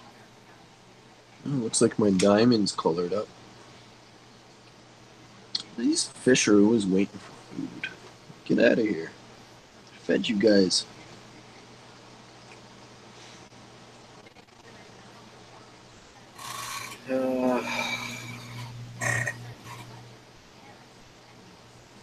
Hey, Brian, you had me on Instagram? Yep, I'm pretty sure I do. What's your Instagram tag? I think it's Captain Savage, or look up my name. Yep. Captain Savage. Yeah, you guys go over to Captain Savage's at Instagram, add him up. Add me up too, Fish Tropics. It's actually in my description. My Instagram is, I believe. Nice. Yeah, I'm constantly uploading pictures and fish and plant pictures, marine pictures. What was I uploading last night? Oh, I was funny story. I was actually out in paying a ticket out in bum nowhere in Ontario because that's where I got the ticket. I got it like an hour and a half away, so I had to go up to their court systems, right? So we're in the town. I'm like, oh, so what is there to do here? So we use the navigation to look up comic book stores or like collectibles store or something. So we actually went to this person's house where they opened a comic book store and memorabilia and stuff like that from like the 80s, the 90s, the 70s. I walked in and I'm actually going to post it to Instagram tonight. So if you guys are bored, go check that Instagram post that I'm going to post after the stream. And like it threw me back to my childhood. I walked into this place just looking to grab maybe some older collectible comics or whatever. And they had Ninja Turtles, they had Care Bears, old Star Trek stuff. They had Atari games, Atari guns. Like they had stuff in there that I literally thought that you couldn't buy anymore. Even on eBay or Amazon, half the stuff you can't find because people buy it up because they're trying to buy back their childhood, right? And this guy had everything. And some of the stuff was in original packaging, but like the other stuff that you can't even really find, he packaged them, put them in. They had the belts, that had the little weapons still with it.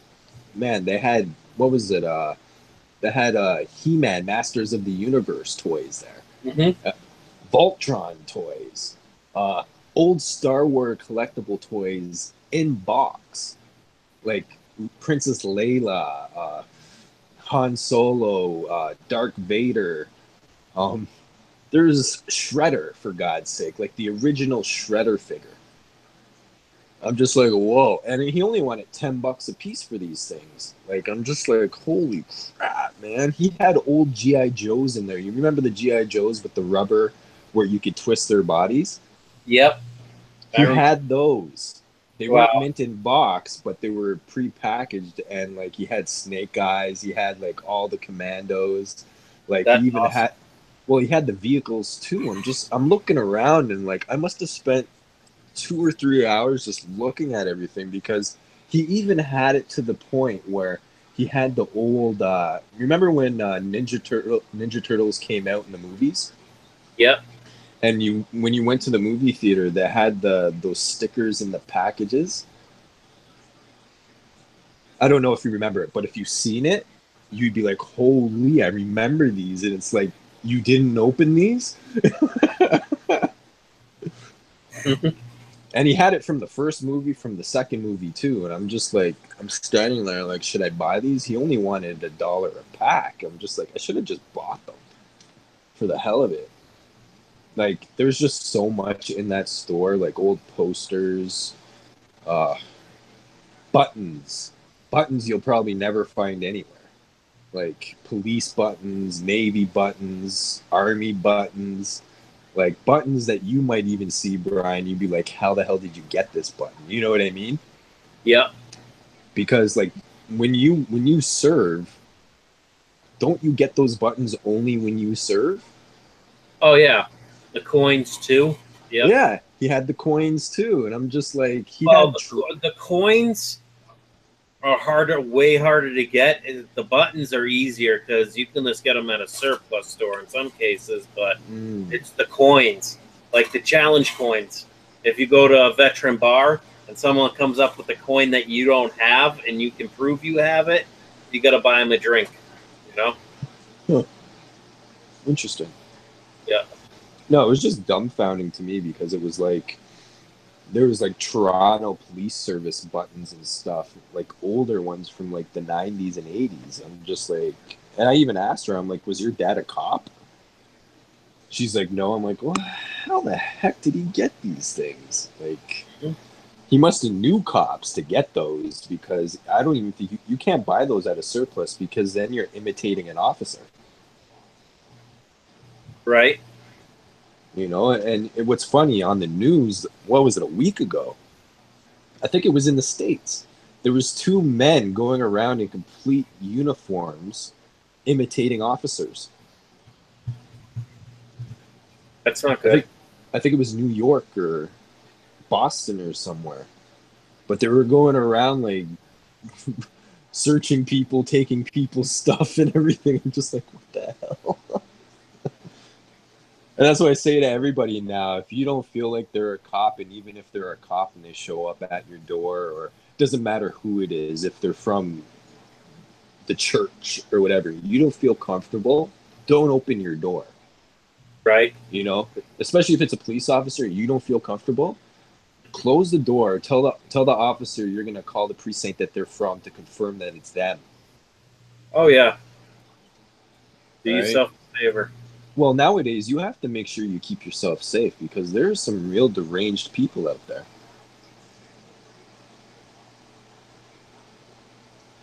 How is it living over where you live? Do you, like, come across, like, wacky people every day? Or? Where I am in upstate New York, once in a great while. When I was living in Cambridge, right outside Boston, all the time. Really? Not anyone I was scared of, because where I was living and the areas I frequented, there were cops everywhere. Not like it was a bad section, but it was highly patrolled. So, yeah. I just found another species I thought I lost. Wow, that's awesome. Right there, one shoot of it. Rotala. Yep, I have Rotala. One piece.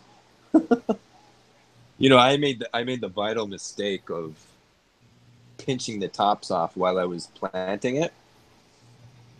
And with Rotala, you actually need to cut it with like a really sharp scissors that are clean, because what happens when you pinch the top of that, yeah, you actually restrict it, and the whole bottom of that will turn brown and die instead of giving it a nice clean cut. Mm-hmm. Because then when you give it a clean cut, then it will actually spread out to 2 and grow as 2, right? And then that's how you're like, I didn't know that. Like, I was talking to a real like aqua plant pro guy, and I asked him. I'm a horticulturist too.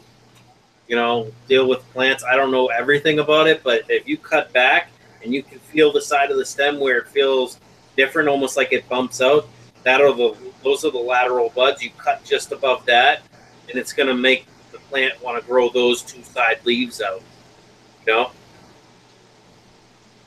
So you always cut back to the or terminal buds. You cut back to those, and then the plant naturally will push out new growth from those too. You know? Well, it's the same thing with the wisteria. Is there any plant, if you cut it, will all plants split into 2? What's that? Will every plant you cut at the top split to 2, or will it continue growing as 1? They'll usually continue growing as 1. It'll just make the plant more thick in the middle and stuff like that. But certain plants, you don't want to cut the top out. If you're going to do any shaping, you shape the sides, you know, or thin them, you know, because some plants get really thick. Oh, there you guys are. Coming out to say goodnight.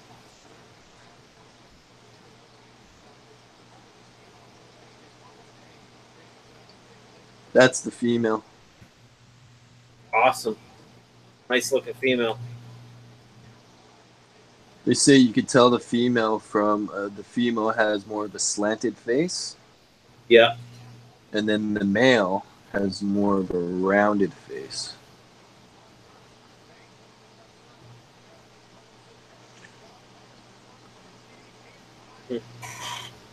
Very nice. Yeah, they're nice. I sold the other 3 to my buddy. I'm like, you know what? Maybe because I noticed there was like either it was breeding going on or fighting. And I'm just like, I know these fish can become very territorial at a certain point.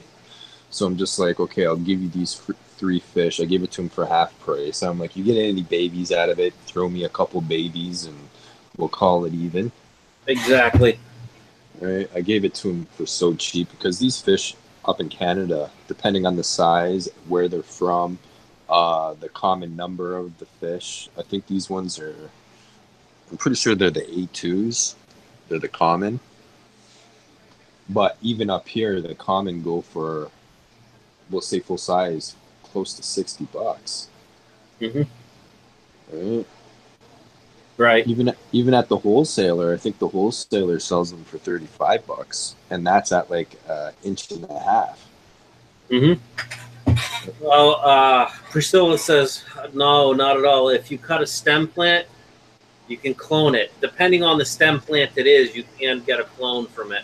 Like you cut off one of the side branches, and if you put that in the soil, it should grow roots. But not all stem plants are like that.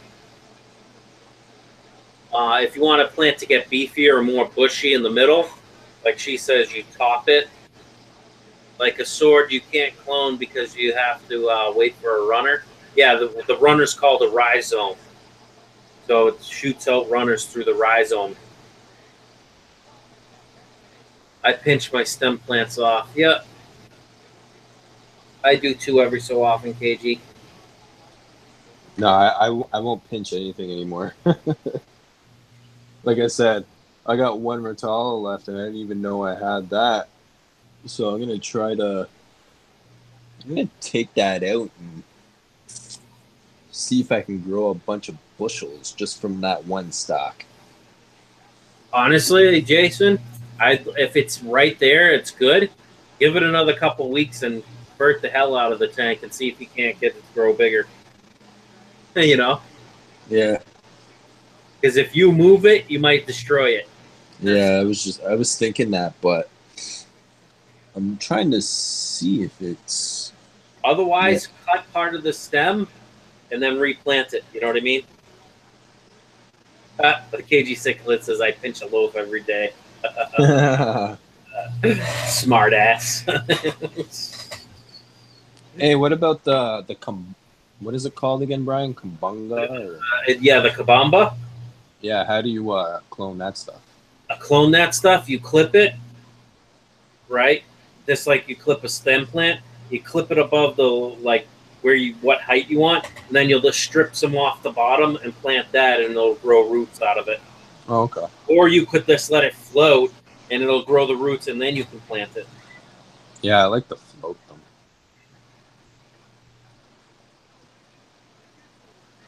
I think this plant would actually be a better floater than a rooter. It does well either way. I find when it does get planted and it gets rooted, it'll shoot off, take off. Yeah, well, that's what happened here. Like, it was here last week, and now that one stalk is just almost to the top of the tank. Well, I think those will grow pretty big too, like 18 inches tall. What's up, Brackon? Long time no see, buddy. What's going on, Brackon, sir? It looks like someone posted a photo to Facebook or something where it looks like you were like graduating from somewhere. College, maybe?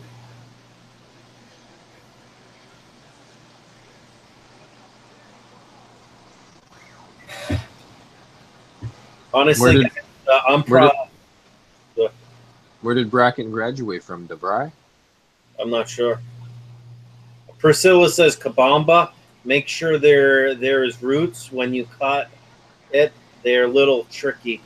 Yeah, you can do it that way. I've cut the stem and I'll just pull the last like 2 or 3 leaves off it on each side. You know what I mean? To leave like a ½ inch of stem. And if you just let that float in the water column, I've experienced it where it'll grow roots right out of that part where you pulled off the little bit of leaves at the bottom. But you're right. You could do it to there. You could cut from the roots and, you know, make sure it has a root on it and let it grow that way. Stay a little bit safer, but I've done both, so.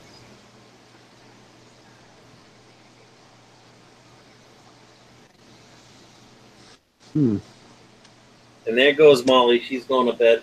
She wants me to take her out is what she wants me to do. But Molly, I don't want to take you out. How's the weather where you live right now? When you can open the refrigerator, which I'll tie a towel to, and you can bring me back a beer, especially a tall boy, then I'll take you out whenever you want to go. As long as you're feeding me beer, we'll be good.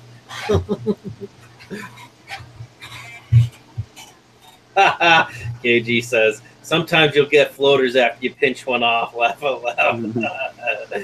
Pinching your loaves, man. Right. I want to do angels, honestly, actually. I think that's the next big tank. If I'm going to set up a tall tank, I'm going to get some angels. Just get some rare ones. Like what? What do you consider rare? True Ultims or Philippine Blue Pinoys or... Are you spotting me the money? If the last some of those, I think are what, $50 to $100 fish. Just depending who you get them from, really. Especially the Ultims, right? I can do the widescreen. Because I know the Blue Pinoy or the Philippine, I don't even know how much they are. I endeavored in that 2-3 years ago. So the price could have went up or could have came down depending on how many people are trying to breed them.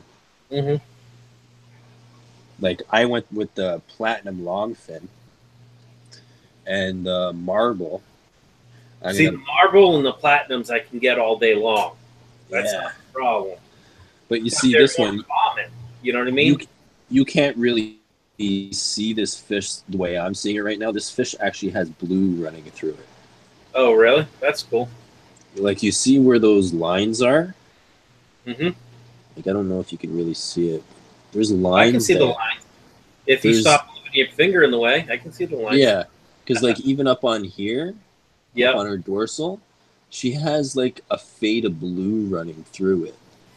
That's sweet.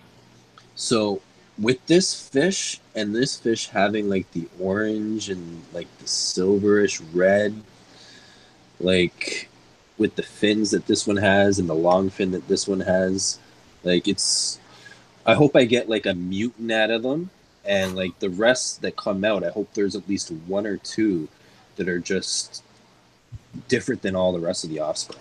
Because I know most fish, they always have a mutant gene that they pass on through sexing. So it's one of those things where I hope to God I get some crazy, like just some killer colors. Because I was going to go search for super koi red. But those are kind of rare, man. Up in Toronto, like I have never seen a super red koi. Ever. Wow, really? Ever. I think they're more or less down in the States. But like I was going to put a female in here too, a super red female, so he could tag both of them, and then I'll just give them turns breeding, right? Every 6 months, I'll take this one out and then pop the other one in and let them go at it. Hell, they might not even go at it because angels are pretty weird like that sometimes. Once they pair up, it's a pair, and you try to introduce another one in there, it might kill each other. Or, you know, it could be vice versa. You never know with fish, man. Fish have different personalities. It's the way they are, you know. Like even when I put this fish in with this marble, this fish was over on this side. He was over on the other side for a good 2 weeks. And now they're actually in the same frame. Surprising. So I believe now that I'm pretty sure that's a female. If anyone is looking at this and you're an angel longfin expert, let me know if you think that's a male or a female. Pretty sure it's a female, but I know that's a male. I'm not sure about that fish. Right? I'm not an angel expert. But I have bred angelfish. I've bred blue cobalts before. And I've bred true ultims before. And I've bred the Pinoy Philippine blues.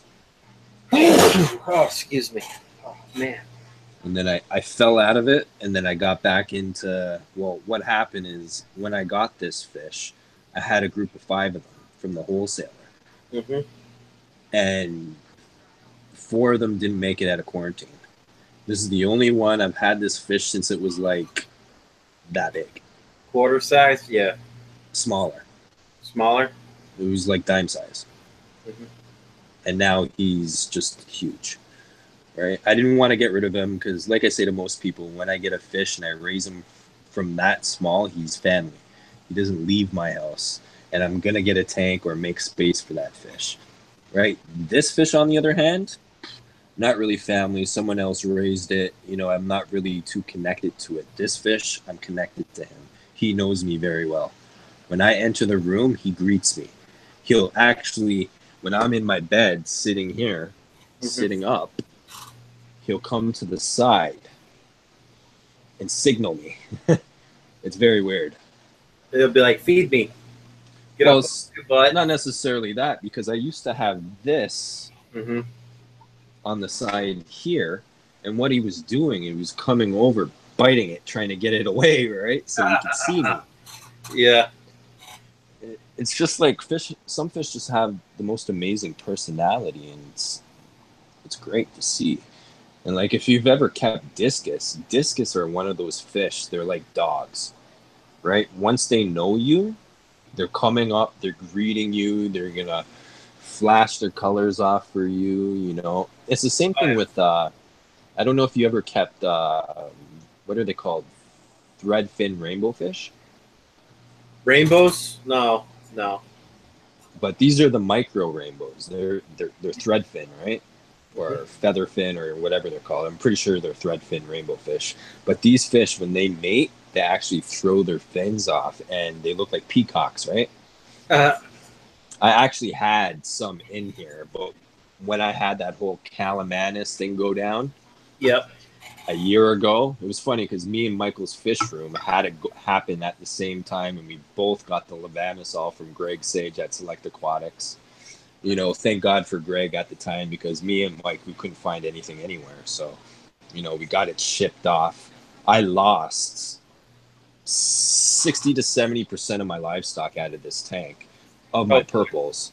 So, you know, most of the fish you see in here now are just like restocking. Like I said, a couple weeks ago, I got rid of 25 males and 30 females to a local person who wanted some purples in their lines, right? So I'm like, cool. I seen his setups. I'm like, okay, I don't feel any ways about giving these fish to you, right? Plus, he hooked me up.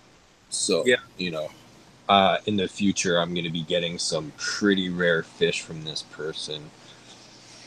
So hopefully you guys are around to see that. Next week, Next Gen Aquatics, I'm going down there to do a video. He's another local home breeder in Toronto. I'm getting some, what are they, red coral pencil fish? Mm-hmm. And those things go for like $20 plus a piece.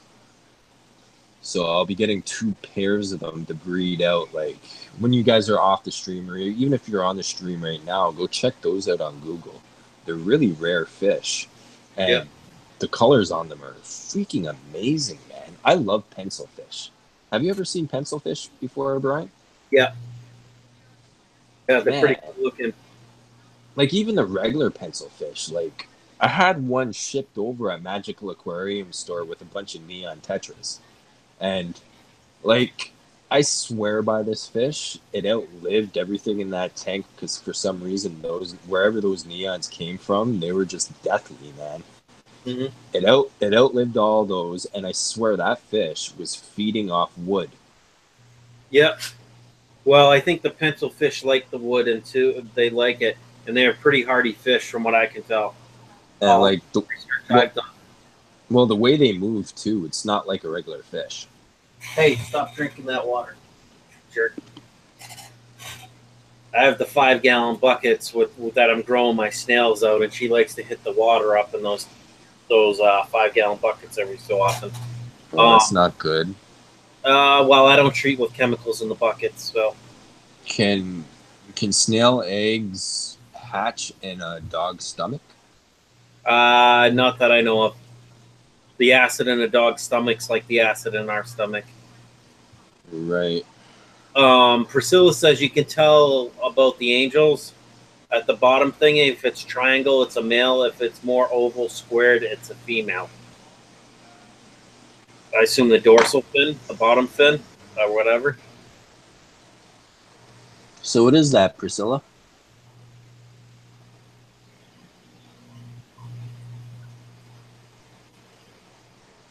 Because the way I sex angelfish is from the bump of the head. Well, that's what she said. Based on the bump, it could be a male, but she did have one female that had a bump like that too.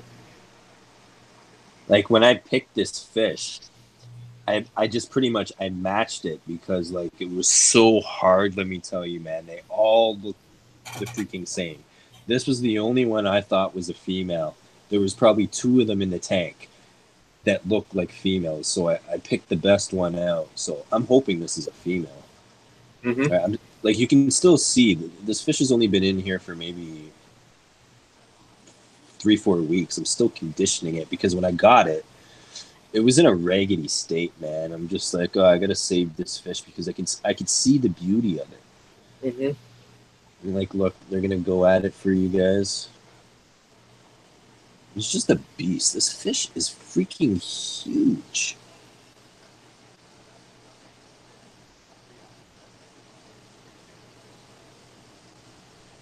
He's like, I think he's what, 2.5, 3 years old. Mm-hmm. Nice looking angel, though.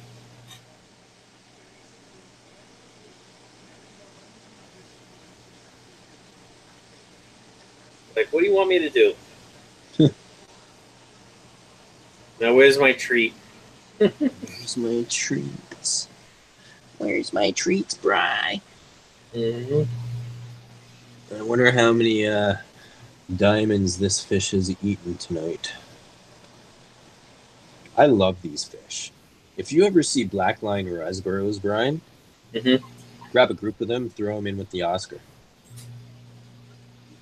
See what happens. Yeah, see what happens. The Oscar's gonna eat them? Well, if they're as big as this one, that fish there, he's about 3 inches easy. But it looks thin in the body. My Oscar would eat that in a heartbeat. He's actually, yeah, I think your Oscar might eat him. My Oscar, the other day it opened its mouth where it yawned. I wish I had my camera available. Its mouth is literally can open up to a quarter size or a little slightly bigger. I think this fish would even be good with cichlids. Yeah. Well, it's in with angels, they're cichlids, but I'm talking about like peacocks and stuff. Like you get them full grown, man, these things will hit just like a cichlid will. Oh yeah. Like I still can't get over this goddamn guppy, man.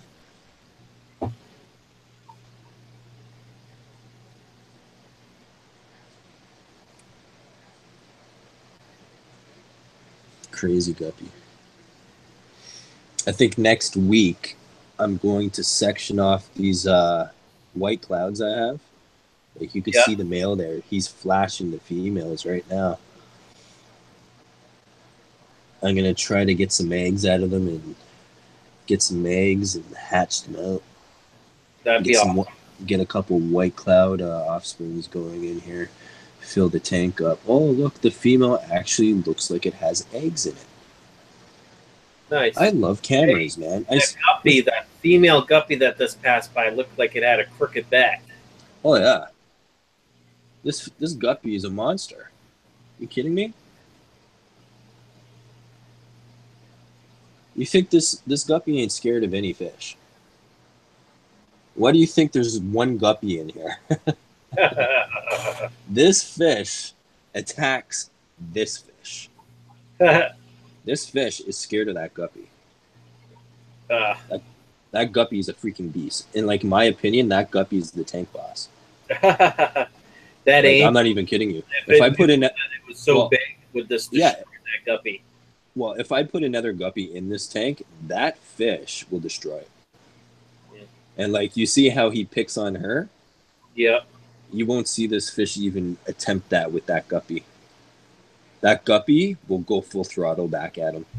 And I've seen it. And I'm just like, wow, that's why I put you in here, because I can't put that fish with any community fish.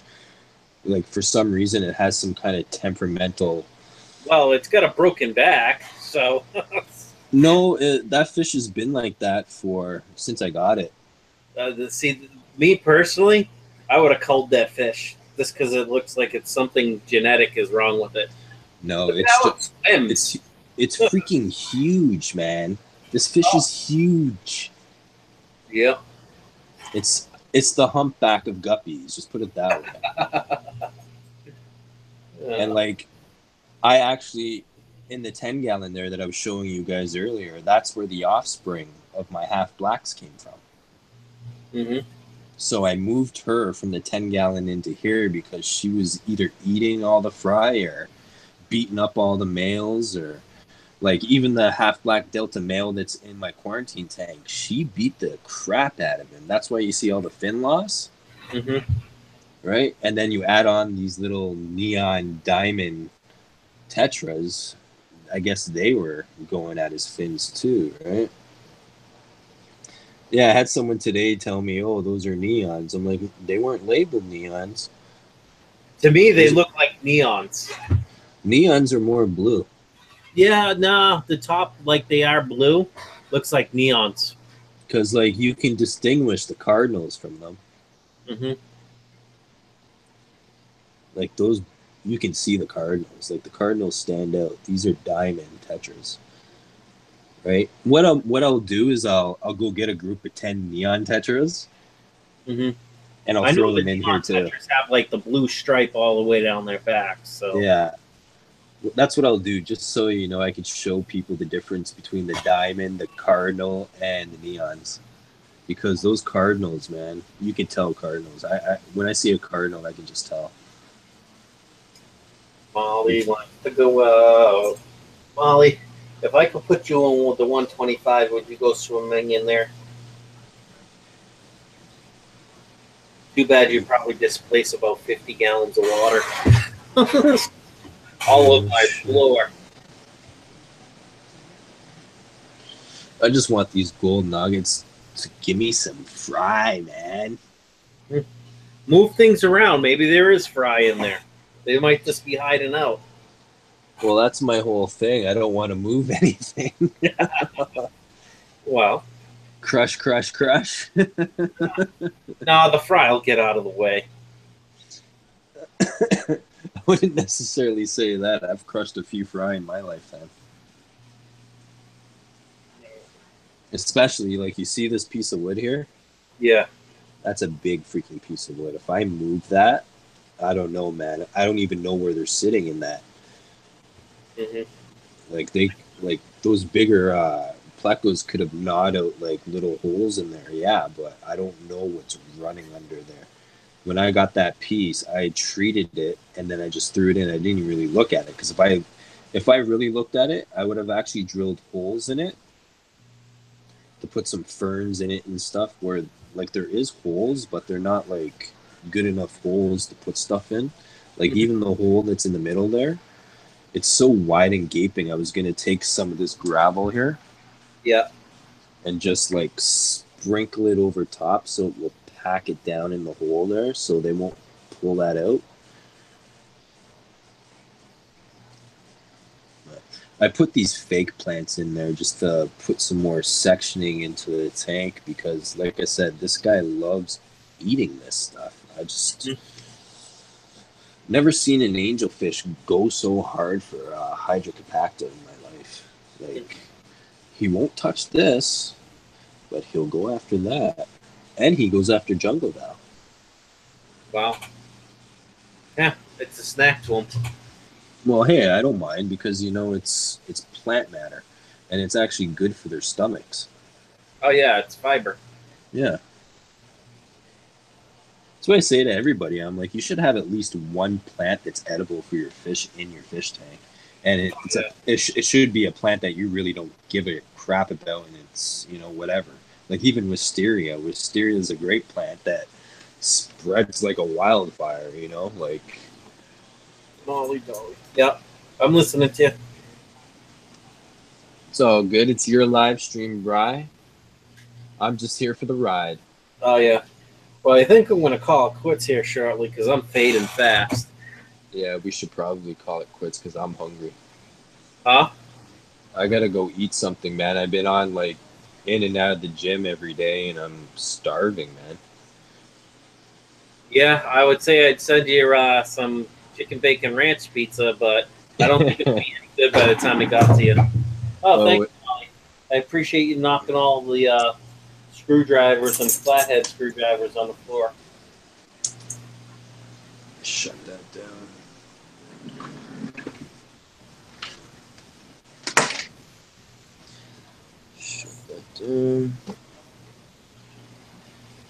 All right, well, yeah, it's 2:15 here. I think I'm just going to call it quits, because Molly's, like, motioning hard to go out, so. What happens when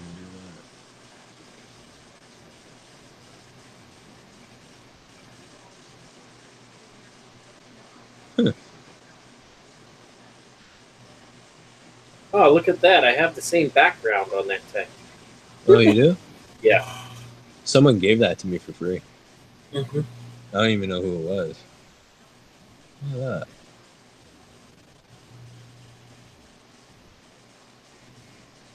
There's some fry in that tank, too.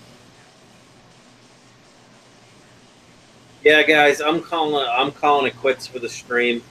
I'll probably stream again tomorrow night when I get home from work, or maybe tomorrow morning when I get up.